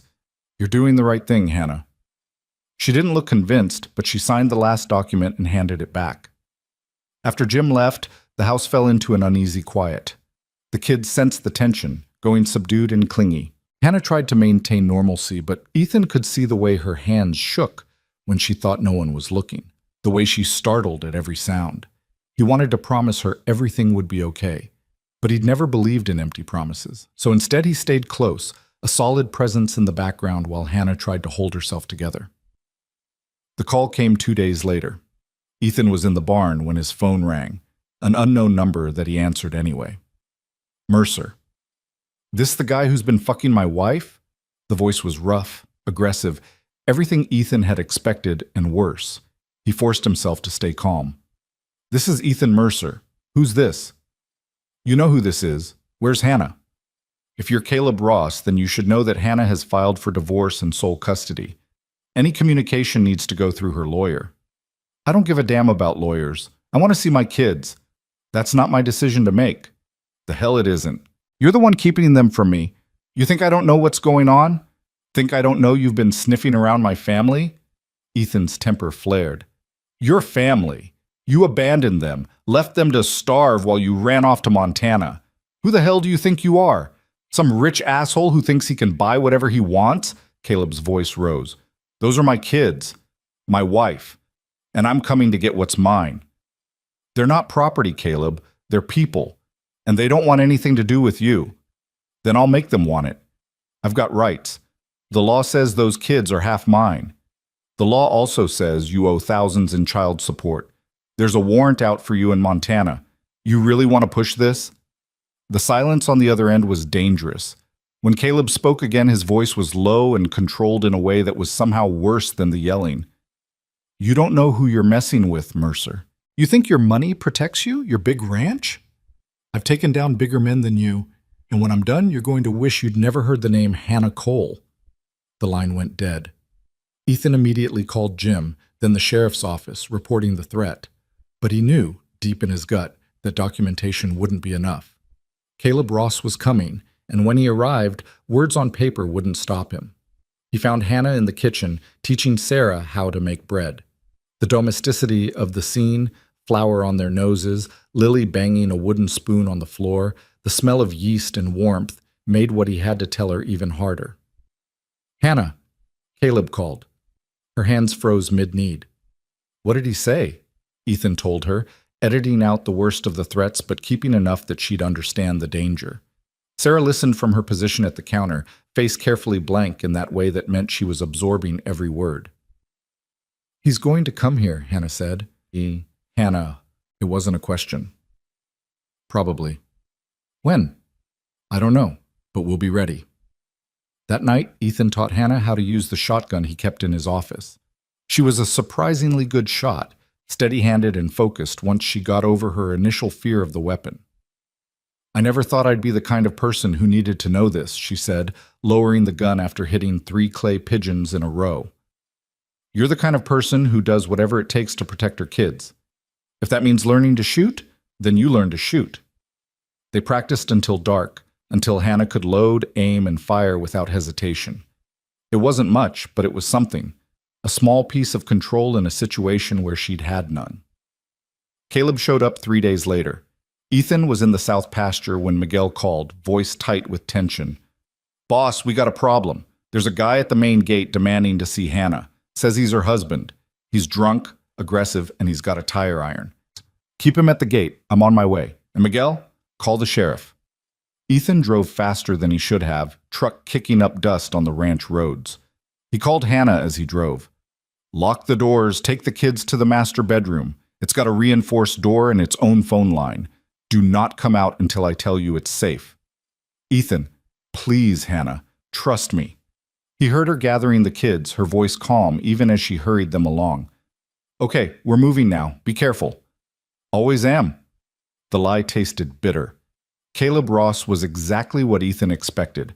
Average height, wiry build, eyes red-rimmed from drinking and driving. He paced in front of the gate like a caged animal, tire iron swinging loosely in one hand. Miguel and 2 other ranch hands stood between Caleb and the property, their posture casual but ready. They'd been in enough bar fights to know how this could go. "You Mercer?" Caleb called when Ethan's truck pulled up. "I am." "Then open this gate and let me see my family." "Can't do that, Caleb." "The hell you can't." Caleb slammed the tire iron against the gate, the clang echoing across the fields. "Those are my kids in there, my wife. You got no right keeping them from me." "Hannah's filed for divorce. You've been served. You know the rules." "I don't give a damn about your rules." Caleb's face was flushed, veins standing out on his neck. "You think you're some kind of hero, saving the poor, helpless woman? She'd tell you about herself, about what she really is?" "I know everything I need to know." "You don't know shit. Hannah's a liar, a thief. She stole my kids, stole money, stole my life." He pointed the tire iron at Ethan. "And now she's got you wrapped around her finger, probably spreading her legs to keep a roof over her head." The rage that flooded through Ethan was white-hot and dangerous. He saw Miguel tense, ready to intervene if Ethan did something stupid. "You need to leave," Ethan said, voice deadly calm. "The sheriff's on his way. You've got a warrant in Montana. You really want to add trespassing and assault to your problems?" "I'm not trespassing. I'm collecting what's mine." "They were never yours. You lost them the first time you raised your hand to Hannah." Caleb's eyes narrowed. "She's been talking, huh? Playing the victim? That's what she does. Gets people to feel sorry for her so she doesn't have to take responsibility for her own failures. The only failure here is you. As a husband, as a father, as a man." Caleb rushed the gate, slamming into it with his shoulder. The metal held, but barely. Miguel and the hands moved forward, ready to restrain him if necessary. "I'll kill you," Caleb screamed. "You hear me? I'll burn this whole place down before I let you keep them." Sirens wailed in the distance, getting closer. Caleb heard them too, backing away from the gate with wild eyes. "This isn't over, Mercer. You tell Hannah I'm not going anywhere. Those kids are mine, and I'm taking them back. One way or another." He ran for his truck, a beat-up Ford with Montana plates, and peeled out, gravel spraying. The sheriff's car arrived 30 seconds later, but by then Caleb was gone, disappearing down the county road like a ghost. Sheriff Morrison took Ethan's statement, made notes about the threats, promised to put out a bolo for Caleb's truck, but they all knew how these things went. Unless Caleb actually did something, there was only so much the law could do. "You've got good security here," Morrison said, gesturing to the gate and fencing. "Keep it locked. Keep your eyes open. And Ethan, if he comes back, you call us first. Don't try to be a hero." "Wouldn't dream of it, Sheriff." After Morrison left, Ethan went to find Hannah. She was still in the master bedroom, kids clustered around her on the bed. Sarah held the phone in one hand, ready to call 911 if needed. Tommy and Sam pressed against Hannah's sides. Lily slept in her arms, oblivious to the danger. "Is he gone?" Hannah asked. "For now." She nodded, but didn't move. Couldn't move, maybe. Frozen by fear and adrenaline. "He's not going to stop," she whispered. "You heard what he said. He'll burn it all down before he lets us go." "Then we make sure there's nothing left to burn." The words were brave, but privately, Ethan wondered if he'd just made everything worse, if inviting Hannah and her kids into his life had painted a target on all of them. But when Sarah looked at him with those two old eyes and said, "Thank you for protecting us, Ethan," he knew he'd make the same choice 100 times over, even if it meant going to war. The war came in stages, each one more calculated than the last. Caleb didn't return to the ranch that night, or the next, but his presence lingered like smoke, poisoning the fragile sense of safety they'd built. Hannah jumped at shadows. The kids grew quieter, more watchful. Even Lily seemed to sense the tension, fussing more than usual, reaching for her mother with desperate little hands. Ethan upgraded the security. New cameras at every entrance, motion sensors on the perimeter, a direct line to the sheriff's office. Miguel and the ranch hands took turns doing night patrols, circling the property with rifles slung over their shoulders and radios crackling in the darkness. It felt like preparing for a siege, because that's exactly what it was. The first legal volley came 5 days after Caleb's appearance at the gate. A courier arrived with documents. Caleb's response to Hannah's divorce petition. Jim brought them to the ranch personally, his expression grim. "He's filed for joint custody," Jim said, spreading the papers across Ethan's dining room table. "Claims Hannah abandoned the marital home, engaged in parental alienation, and is living in an inappropriate situation with a man she's not married to." Hannah's face went white. "He's twisting everything." "That's what abusers do. They rewrite history to make themselves the victim." Jim pulled out another document. "He's also requesting the court order you to return to Montana for the custody hearing. Says that's where the marriage took place, where the kids were born, so that's where jurisdiction lies." "Can they make me go back?" The fear in Hannah's voice was palpable. "Technically, yes, but we can fight it. File a motion to transfer jurisdiction here. Argue that Montana hasn't been your residence for over a year, that the children are established here with school and medical care." Jim looked at Ethan. "The problem is, none of that's true yet. The kids aren't in school here. They don't have medical records here. As far as the court's concerned, they're transient." Ethan's mind raced. "Then we fix that today." Within an hour, he had Sarah, Tommy, and Sam enrolled in the local elementary school. By afternoon, they had appointments with a pediatrician in town for wellness checkups and to establish care. By evening, Hannah had a Montana driver's license application in progress to change her address to the ranch. "This is happening too fast," Hannah protested as Ethan drove them back from the county clerk's office. "You're reorganizing your entire life for us." "I'm establishing a paper trail that shows those kids are residents of this county, with this state's jurisdiction. That's strategy, not charity." "It's still too much," Sarah spoke up from the back seat, voice quiet but firm. "Mama, let him help, please." Hannah turned to look at her daughter, and something passed between them, an understanding that children of chaos developed young, the knowledge that sometimes survival meant accepting help, even when pride screamed to refuse it. "Okay," Hannah whispered. "Okay." The custody hearing was scheduled for 3 weeks out. Jim worked 18-hour days building their case, interviewing witnesses, gathering evidence. He found Hannah's old neighbors in Montana who'd heard the fights, seen the bruises she tried to hide. He documented Caleb's employment history, the pattern of jobs lost to drinking and violence. He pulled school records showing the kids had missed weeks of education during the worst periods of the marriage. But Caleb had his own lawyer now, a slick operator out of Billings who specialized in fathers' rights cases. And he was building a narrative that was disturbingly effective. Hannah as an unstable woman who'd kidnapped his children and shacked up with a rich rancher, living off Ethan's money while keeping a father from his kids. "They're going to make me look like a gold digger," Hannah said one night, staring at the opposition's brief. "Like I seduced you for your money. Let them try. Anyone who spends 5 minutes with you knows that's garbage." "You don't understand how this works. I've seen it before in my father's church. Women who left bad marriages, who tried to protect their kids. The community rallied around the husbands, painted the wives as hysterical, ungrateful, rebellious." Her hands shook. The truth didn't matter, just the story people wanted to believe. Ethan took the brief from her hands and set it aside. "Then we make sure our story is louder, more convincing, backed by evidence instead of manipulation. And if it's not enough?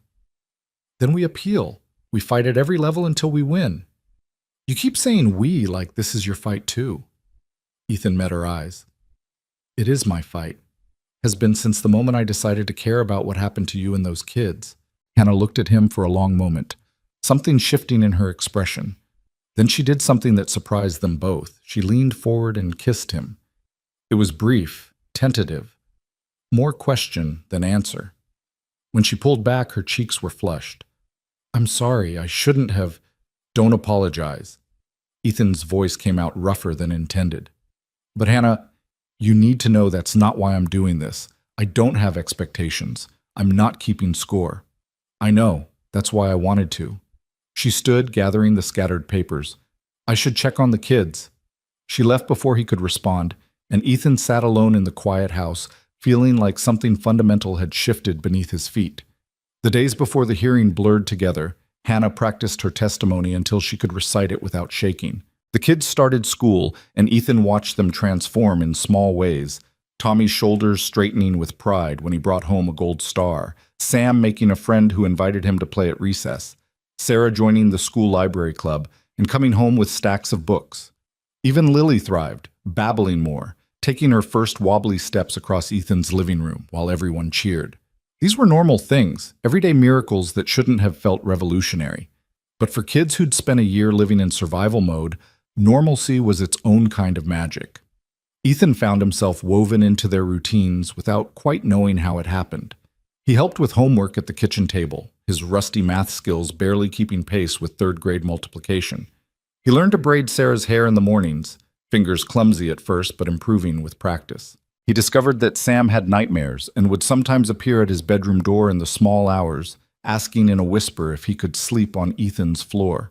The first time it happened, Ethan had been baffled. The second time, he'd put extra blankets on the floor and let the kid curl up like a puppy at the foot of the bed. By the fifth time, he didn't even wake fully, just listened for the soft patter of feet and the rustle of Sam settling in. "You're good with them," Hannah observed one morning, watching Ethan flip pancakes while simultaneously adjudicating a dispute between Tommy and Sam about whose turn it was to feed the barn cats.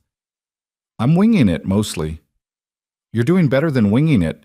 They trust you. That's not something they give easily." Ethan plated the pancakes and handed them to the kids. "They're good kids, easy to care about." Their father never thought so. He saw them as obligations, burdens, evidence of my failure to use birth control properly. "Oh," Hannah's voice went distant. "He used to say that if I'd just kept my legs closed, he wouldn't be stuck supporting a bunch of brats." The casual cruelty of it made Ethan's blood boil, but he kept his voice level. "Then he's an idiot who doesn't deserve them." "No, he doesn't." Hannah moved to the coffee pot, pouring herself a cup. "Sometimes I wonder what would have happened if I'd never met him, if I'd made different choices. You'd have different kids, and the world would be poorer for it." She smiled, small and genuine. "That's a nice way to look at it." 2 days before the hearing, Caleb made his second appearance. This time he was smarter about it. He didn't come to the ranch. Instead, he showed up at the elementary school 20 minutes before dismissal, standing on the public sidewalk with a sign that read, "A Father's Rights Matter," and a stack of flyers featuring photos of the kids from years ago, back when they'd still lived with him. The school called Hannah immediately. She called Ethan. They both arrived to find a scene that was somehow worse for its civility. Caleb stood on that sidewalk, perfectly within his legal rights, handing flyers to confused parents and telling anyone who'd listen about how his ex-wife had kidnapped his children and was being sheltered by a rich rancher who thought money could buy anything. "There they are," Caleb called out when Hannah and Ethan pulled up.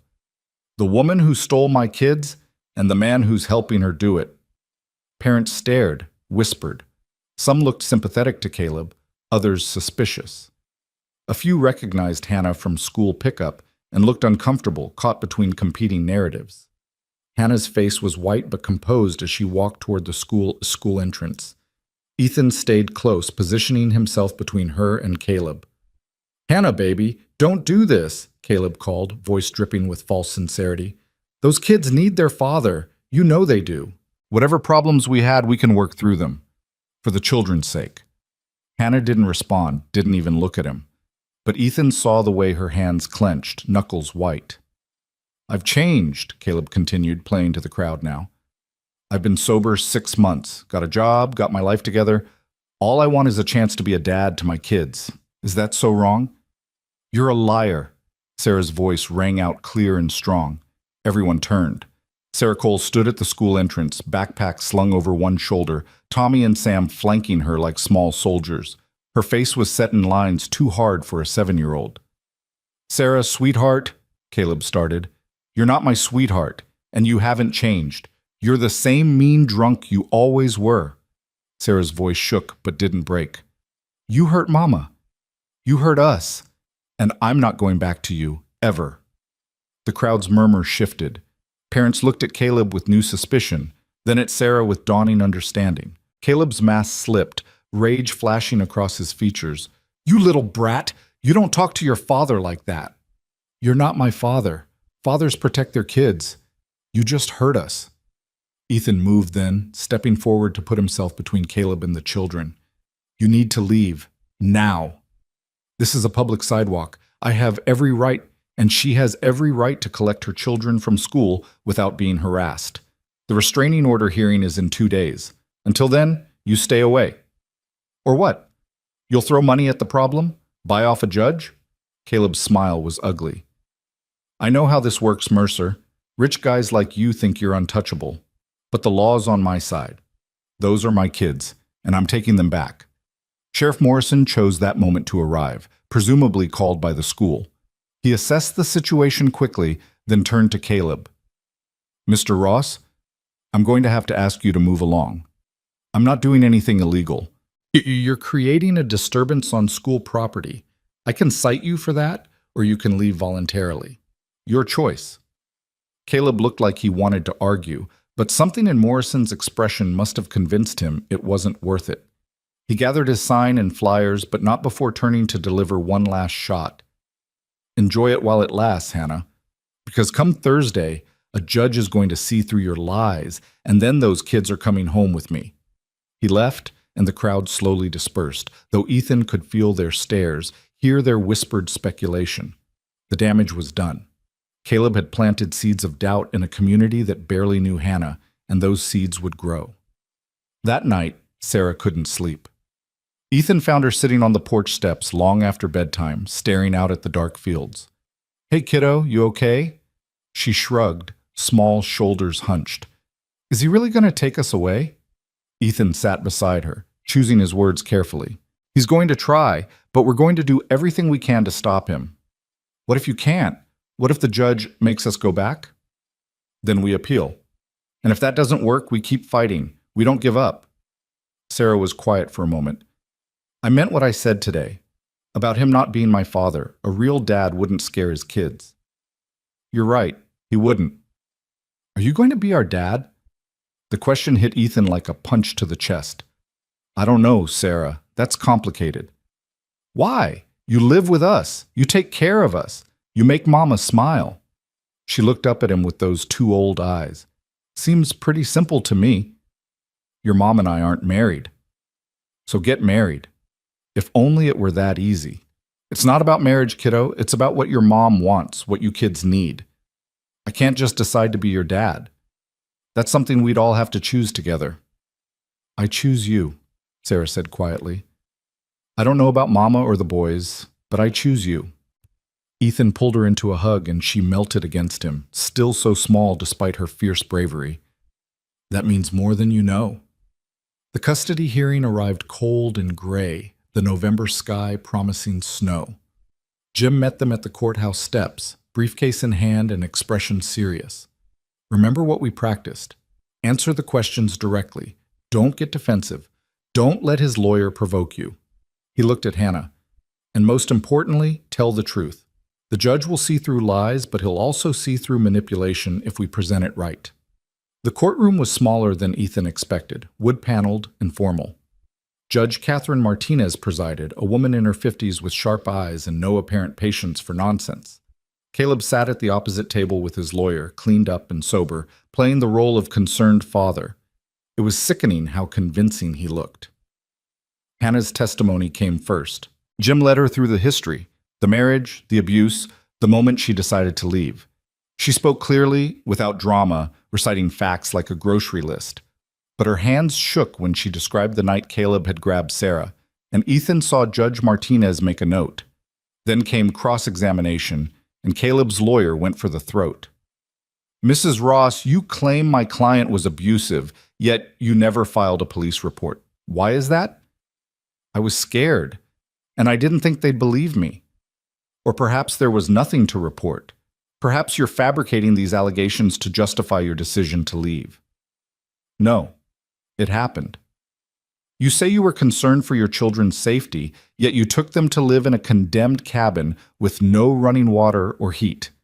Does that sound like the decision of a concerned mother? Hannah's jaw clenched. I did the best I could with what I had. And now you're living with Mr. Mercer, a man you barely knew 2 months ago. How did that arrangement come about? He offered me work I accepted. Work that conveniently includes room and board for you and 4 children? That's quite generous. What exactly are you doing to earn such generosity? Jim was on his feet. Objection. The question is inappropriate and irrelevant. I'll rephrase, Caleb's lawyer said smoothly. Mrs. Ross, is it not true that you're in a romantic relationship with Mr. Mercer? Hannah's face flushed. That's none of your business. It's very much our business when you're asking this court to keep a father from his children while living in what amounts to an unmarried partnership. What kind of moral example does that set? Objection! Jim's voice was sharp. Counsel is testifying instead of questioning. Judge Martinez held up a hand. Sustained. Mr. Brennan, ask your questions without the editorial comments. And Mrs. Ross, please answer yes or no. Are you in a romantic relationship with Ethan Mercer? Hannah looked at Ethan across the courtroom, and in that moment, he saw her making a choice. Tell the truth and give Caleb ammunition, or lie and compromise her credibility. She chose truth. Yes, we're involved. The murmur that went through the courtroom was immediate. Caleb's lawyer smiled like he'd won the lottery. So you left your husband, took his children, and immediately began a relationship with another man. And you expect this court to believe your motivation was protecting your children, not pursuing your own interests? I left because Caleb was hurting us. What happened after that is separate. Is it? Or did you see an opportunity, a rich rancher who could provide the life you wanted, and seize it using your children as leverage? That's not what happened. Then explain to the court how, within weeks of starting employment with Mr. Mercer, you and your children had moved into his home. Explain how that's not opportunistic. Hannah's eyes filled with tears, but her voice stayed steady. He offered us safety when we had none. He gave my children food when they were hungry. He treated us with kindness when all we'd known was cruelty. I didn't seduce him or manipulate him. I accepted help from someone who actually cared whether we lived or died. The raw honesty of it seemed to catch even Caleb's lawyer off guard. He recovered quickly, but the momentum had shifted slightly. Ethan's testimony came next. He explained the employment arrangement, the way Hannah had worked, the condition he'd found the Peterson cabin in when he'd followed her. He described Caleb's threatening phone call, the scene at the school. Mr. Mercer, Caleb's lawyer said during cross-examination, you're a wealthy man. You could hire any number of housekeepers or staff. Why did you specifically help Mrs. Ross? Because she needed help, and I had the means to provide it. That's very noble. But isn't it true that you were attracted to her from the beginning? I respected her work ethic, her dedication to her children. That's not what I asked. Were you attracted to her?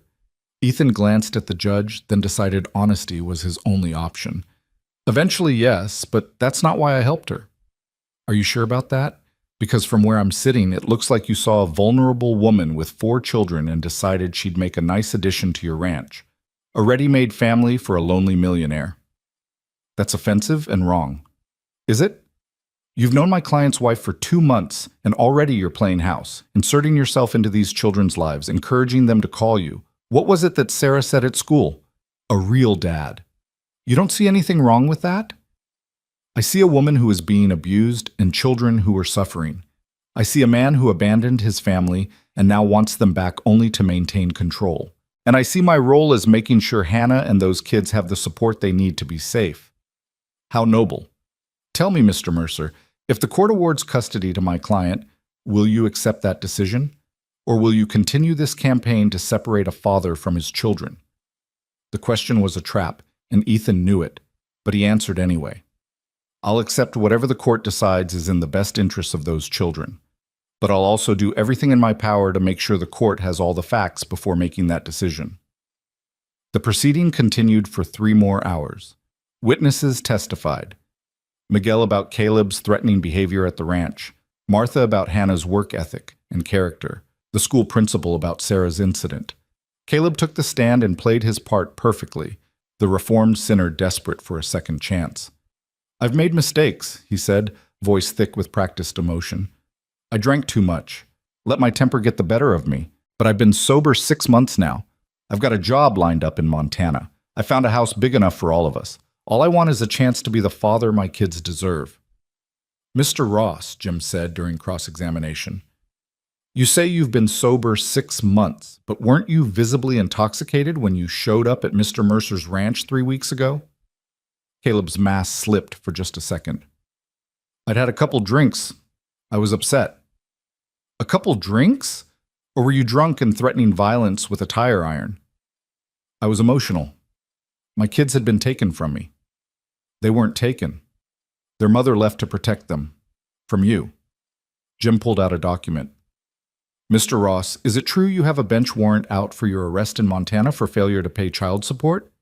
That's a misunderstanding. A misunderstanding that's led to a warrant? How much do you owe, Mr. Ross? Caleb shifted in his seat. I don't know the exact amount. According to these records, you owe $17,000 in back child support. You haven't made a single payment in over a year. Does that sound like a father who cares about supporting his children? I was between jobs. You couldn't pay $17 a week, the minimum amount ordered by the court? Jim's voice was sharp. Or were you just choosing not to because you were angry Hannah left? I have rights as a father. Rights that come with responsibilities. Responsibilities you've ignored. Jim returned to his table. No further questions. Judge Martinez called a 30-minute recess before final arguments. Ethan found Hannah in the hallway, pale and shaking.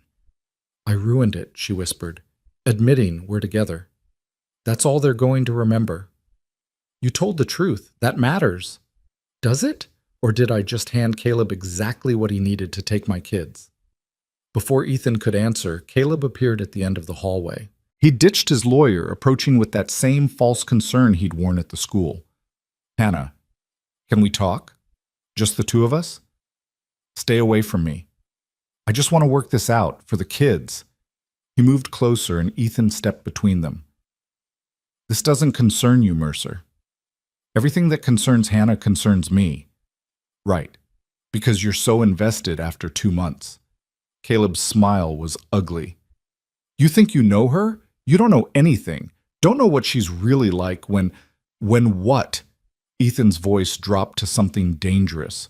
When she's being beaten, terrorized, made to believe she's worthless? Yeah, I know exactly what she's like. She's strong, brave, a better parent than you'll ever be. Caleb's composure cracked. You self-righteous son of a... Mr. Ross, Jim appeared with the bailiff. If you want any chance in there, you'll walk away right now. Caleb glared at Ethan for a long moment, then spun on his heel and stalked back toward the courtroom. Final arguments were brutal. Caleb's lawyer painted Hannah as an opportunist who'd used her children to secure a wealthy benefactor. Jim painted Caleb as an abuser who wanted his children back only to maintain control and avoid child support obligations. Then it was over. Judge Martinez promised a decision within 48 hours and dismissed them. The waiting was agony. Hannah barely slept, spending the nights pacing Ethan's living room or sitting with the children while they slept, as if memorizing their faces in case this was the last chance she'd get. The call came on a gray Thursday afternoon. Jim's voice was carefully neutral. Judge Martinez has her decision. We need to be at the courthouse in an hour. They gathered in that same courtroom, Ethan holding Hannah's hand as Judge Martinez took the bench. The older woman looked at both parties with an expression that revealed nothing. I've reviewed all the testimony and evidence in this case. I've considered the best interests of the children involved, and I've reached a decision. Hannah's hand tightened in Ethan's, her breathing shallow.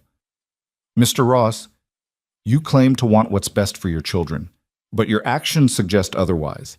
You failed to provide financial support. You have a documented history of violence and substance abuse. And most tellingly, you've made no effort to contact your children in over a year until Mrs. Ross filed for divorce. Caleb stood frozen, his lawyer's hand on his arm. Mrs. Ross, while I have concerns about the speed with which you've entered a new relationship, I cannot ignore the evidence that you've consistently prioritized your children's welfare. You've established them in school, obtained medical care, provided stability in the face of significant adversity. Judge Martinez looked directly at Hannah. I'm granting you sole legal and physical custody of Sarah, Thomas, Samuel, and Lily Ross. Mr. Ross will be granted supervised visitation 1 weekend per month, contingent on completion of anger management courses, substance abuse treatment, and payment of child support arrears. The words took a moment to register. Then Hannah gasped, a sound somewhere between a sob and a laugh. Ethan pulled her against him as she shook with relief. Across the courtroom, Caleb exploded. This is bullshit. You can't. Those are my kids. You can't just give them to her because she's sleeping with some rich asshole. Mr. Ross, Judge Martinez's voice cracked like a whip. You will control yourself or I will hold you in contempt. I don't give a damn about contempt. This is corrupt. She's bought you off, just like she bought him. Caleb pointed at Ethan, face purple with rage. I'll appeal this. I'll fight it. You'll do nothing, the judge said coldly. Because if you continue this behavior, I'll revoke visitation entirely and issue a permanent restraining order. Do you understand me? Caleb looked like he wanted to flip the table, but his lawyer was whispering urgently in his ear. Finally, he turned and stormed out, slamming the courtroom door hard enough to rattle the frame. Judge Martinez turned back to Hannah. Mrs. Ross, I'm also granting your request for a protection order. Mr. Ross is to maintain a distance of 500 feet from you and the children except during supervised visitation. Violations will result in immediate arrest. Thank you, Hannah whispered. Thank you so much. Outside the courthouse, Hannah finally let herself break. She cried in Ethan's arms while Jim packed up his briefcase and promised to file all the necessary paperwork. It's over, she kept saying. It's really over. Not quite, Jim warned. He can still appeal, and he probably will. Let him, Ethan said. We'll beat him again, as many times as it takes. They drove home through the gathering dusk, Hannah finally breathing freely for the first time in what felt like years. But that freedom was short-lived. They were a mile from the ranch when they saw the smoke, black and thick, rising from somewhere near the main house. Ethan's foot slammed on the accelerator, truck flying down the ranch road. As they got closer, the truth became horrifyingly clear. The old Peterson cabin was burning, and spray-painted across Ethan's barn in jagged red letters was a message. This isn't over. Ethan's hands locked on the steering wheel as flames licked at what remained of the Peterson cabin, consuming the last physical evidence of Hannah's struggle for survival. The fire department was already there, 3 trucks with hoses trained on the blaze, but everyone could see it was too late to save anything. The structure had been barely standing to begin with. Now it was being reduced to ash and memory. He did this, Hannah said, voice hollow. He burned it down. We don't know that for sure, Ethan said, but the words rang false even to his own ears. The timing was too perfect, the message on the barn too clear. Miguel ran up to the truck before they'd fully stopped. Boss, everyone's okay. No one was hurt. But whoever did this knew exactly when we'd all be at the courthouse. They came in through the back road, torched the cabin, tagged the barn, and disappeared. Security cameras? Cut the power to that section first. We've got nothing. Ethan looked at Hannah, saw her face crumbling as she stared at the burning cabin. Everything she'd owned beyond what she'd brought to his house was in there. Not much, but it had been hers. The last remnant of her independence going up in smoke. Take Hannah and the kids inside, Ethan told Miguel. Lock the doors. I need to talk to the fire chief. Ethan, Hannah started, please, just go inside. I'll handle this. She went, gathering the children who'd been strapped in the back seat, shielding their eyes from the flames as Miguel escorted them toward the house. Ethan watched until they were safely through the door, then turned to survey the damage. Fire Chief Douglas was a man Ethan had known for 20 years, someone who didn't mince words or waste time on pleasantries. He met Ethan halfway between the trucks and the burning cabin, his expression grim. This was arson, Ethan. Accelerant poured around the perimeter, multiple ignition points. Professional enough to ensure maximum damage, amateur enough to leave evidence. Can you prove it was Caleb Ross? Not yet. But given the message on your barn and the timing right after a custody hearing, I'd bet my pension on it. Douglas pulled off his helmet. Problem is, proving he did it and catching him doing it are two different things. If he's smart, he's already 3 states away. And if he's not smart, then he'll come back to finish what he started. Men like that don't walk away from losing, especially when they feel humiliated. Douglas put a hand on Ethan's shoulder. Watch your back. Watch Hannah and those kids. This kind of rage doesn't just burn out. Sheriff Morrison arrived 20 minutes later, taking statements and photographs. He examined the spray-painted message on the barn, the tire tracks on the back road, the burn pattern around the cabin's foundation. I'm issuing a warrant for Caleb Ross, Morrison said. Arson, criminal mischief, violation of the protection order. That's enough to hold him when we find him. When you find him, or if. Ethan couldn't keep the bitterness from his voice. I've got every department in 3 states looking for his truck. He can't hide forever. Morrison closed his notebook. In the meantime, I'm stationing a deputy here. 24-hour protection until we bring him in. It should have been reassuring. Instead, it felt like admitting they were under siege.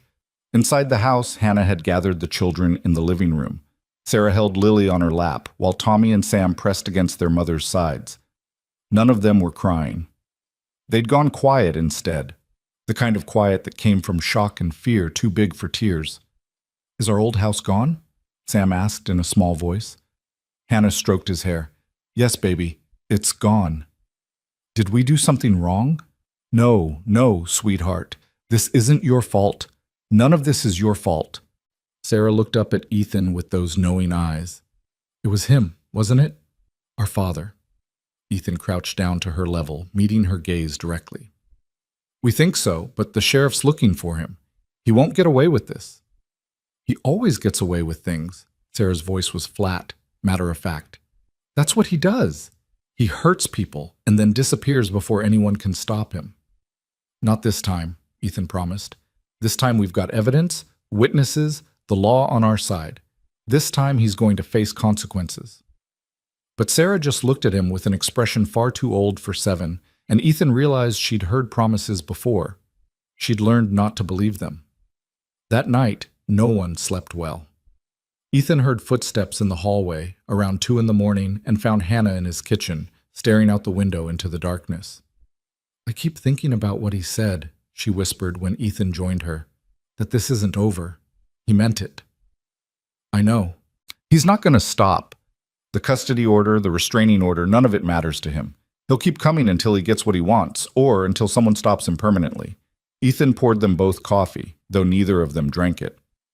What do you want to do? I don't know. Run? Hide? Spend the rest of my life looking over my shoulder?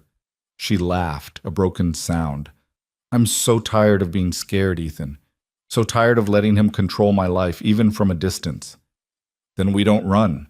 We stay. We fight. And if fighting isn't enough, then we fight harder. Hannah turned to face him fully, and in the dim kitchen light she looked both fragile and fierce. Why are you doing this? Really? You could walk away right now. Tell me and the kids to leave. that you can't handle the danger we've brought to your home. No one would blame you. I would blame me. That's not an answer. Ethan took a breath, knowing he was about to cross a line they'd been dancing around for weeks. Because somewhere between watching you work yourself to the bone and seeing you with those kids, I fell in love with you, with all of you, and I don't walk away from people I love. Hannah's breath caught. Ethan, I'm not asking for anything, not asking you to feel the same way or to make any promises. I just need you to know that this isn't charity or obligation. This is me choosing to stand beside you because I can't imagine doing anything else. She stared at him for a long moment, tears tracking down her cheeks. Then she closed the distance between them and kissed him, not tentative like before, but fierce and certain. I love you too, she whispered against his mouth. I've been trying not to because it seemed impossible, but I do. I love you. They stood there in the quiet kitchen holding each other while the deputy's patrol car circled the property and the ashes of Hannah's old life cooled in the darkness. Caleb's truck was found 3 days later, abandoned at a rest stop in Wyoming. He'd stripped it of plates and anything identifying, but forensics found accelerant residue in the bed and Hannah's address written on a scrap of paper in the glove box. He's on foot now, Morrison reported, or he's stolen another vehicle. Either way, he's desperate and dangerous. You think he'll come back here? I think it's the only place he has left to go. He's lost the custody battle, lost his truck, probably running out of money. Men like that, when they're cornered, they do desperate things. Ethan increased security again. More cameras, more patrols, a panic button installed in Hannah's room that would alert both the deputy and Ethan's phone. He taught Hannah how to use the shotgun again, made sure she kept it loaded and accessible. The kids picked up on the tension. They stopped playing as loudly, started checking the windows more often, asking if the doors were locked. Sarah appointed herself the guardian of her siblings, keeping them close and watching everything with hawk-like intensity. It broke Ethan's heart to see children living in fear in what should have been a safe place. He bought them walkie-talkies, told them it was a game, but made sure they knew to use them if they saw anything strange. He installed nightlights in every hallway, left lights on that normally would have been dark. He turned his home into a fortress, and he hated Caleb Ross for making it necessary. A week passed, then 2. The fire chief closed his investigation, ruling the cabin fire as arson, but unable to definitively prove Caleb was responsible without a confession or witness. The insurance company paid out, though there was nothing to insure beyond the land. Life tried to return to normal. The kids went to school under watchful eyes.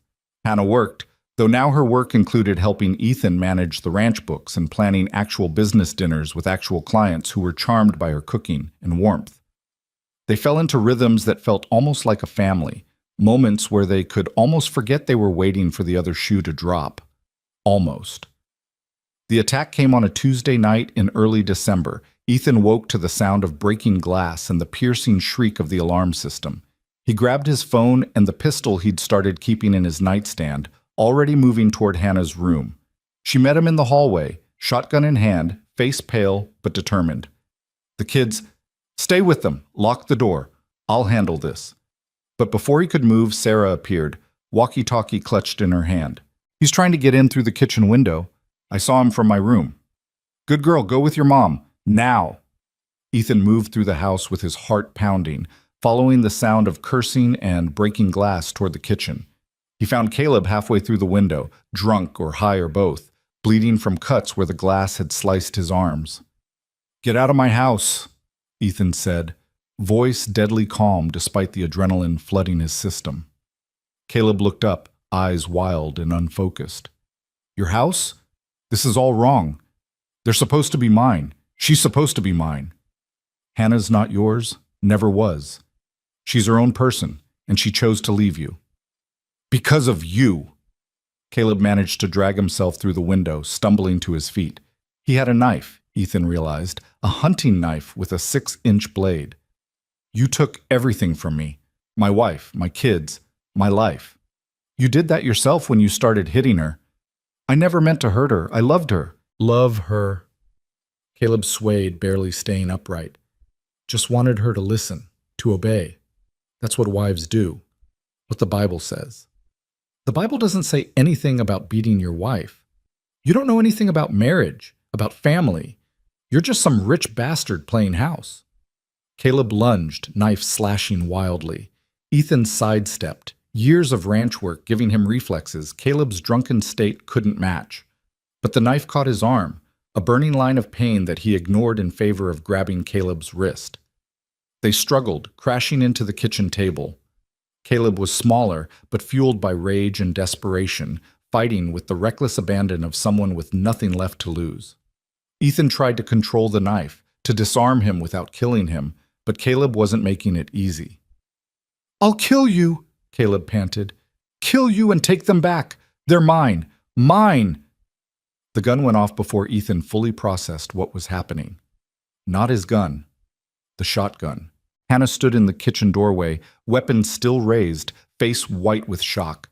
The blast had gone wide, deliberately so, but it had been close enough to make Caleb freeze. "Get away from him," she said, voice shaking but steady. "Get away from him, or the next one won't miss." Caleb turned to her, something crumbling in his expression. "Hannah, baby, I just wanted to talk. Just wanted to make you understand." "Understand what? That you'd rather kill us than lose control?" Hannah's eyes were hard. "I understand perfectly, Caleb. I understand you're never going to change. Never going to be the man I needed you to be. I can change. I have changed. If you just give me another chance. I gave you 100 chances. Every time you hit me, I told myself it would be the last time.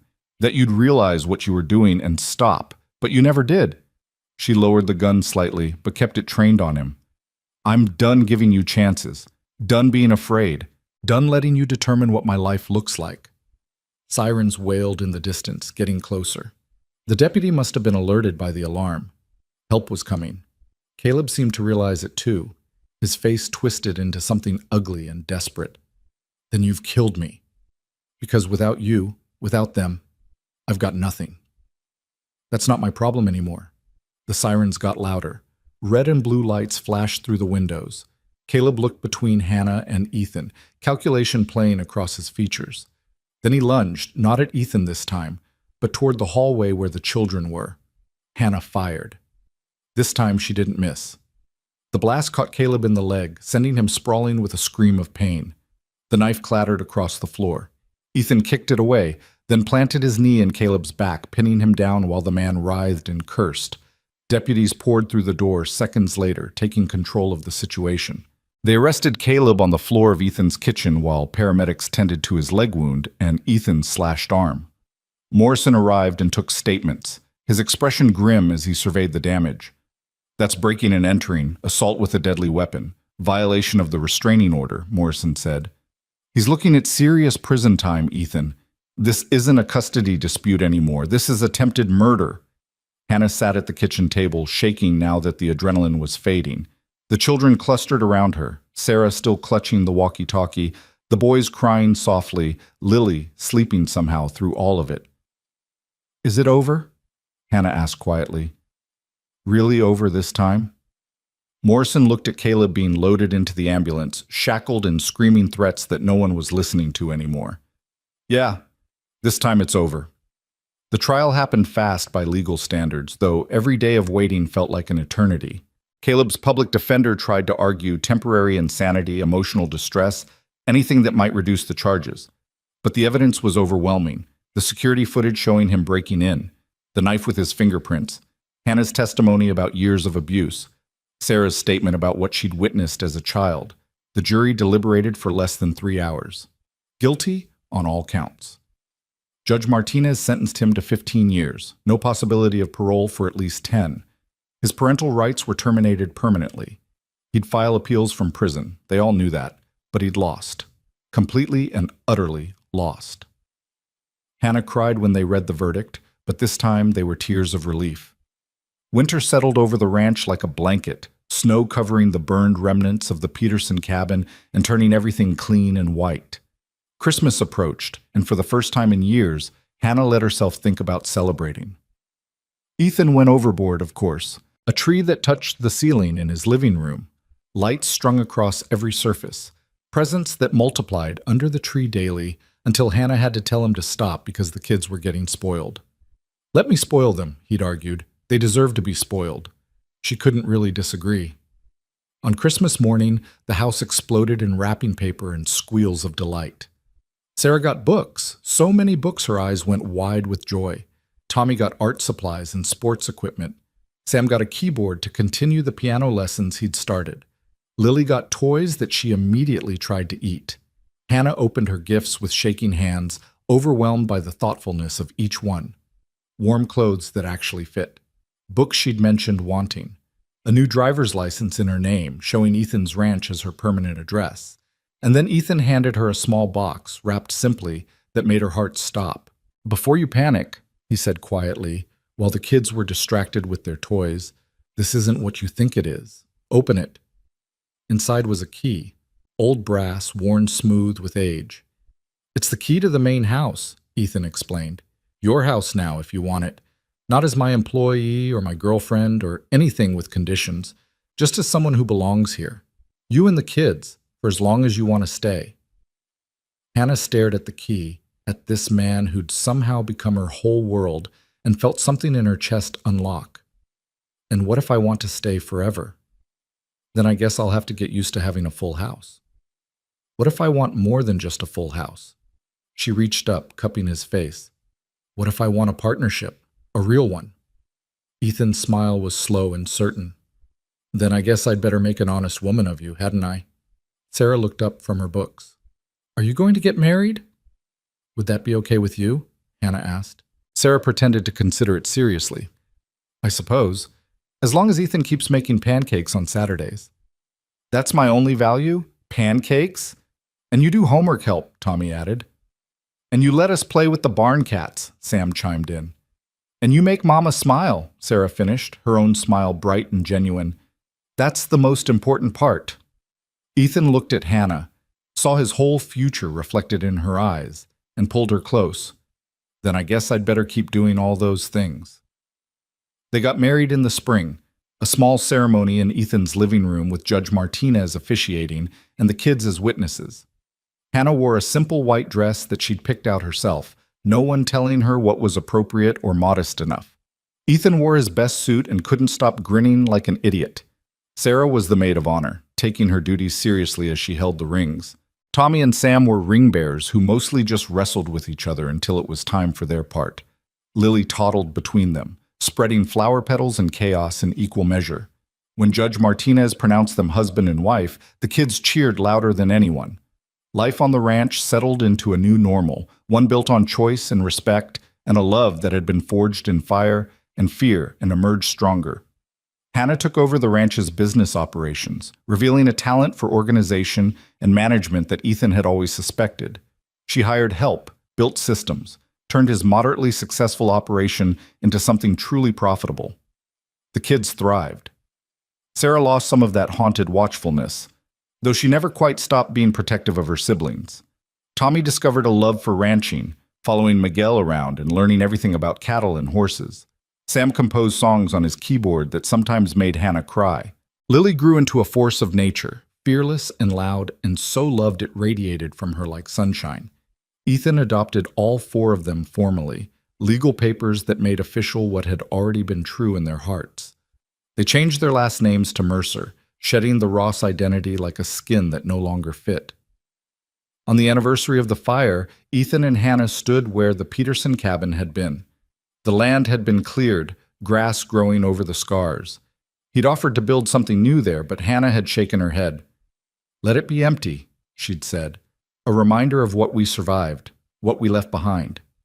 But she'd planted wildflowers around the perimeter, native species that would bloom every spring, life reclaiming what destruction had tried to take.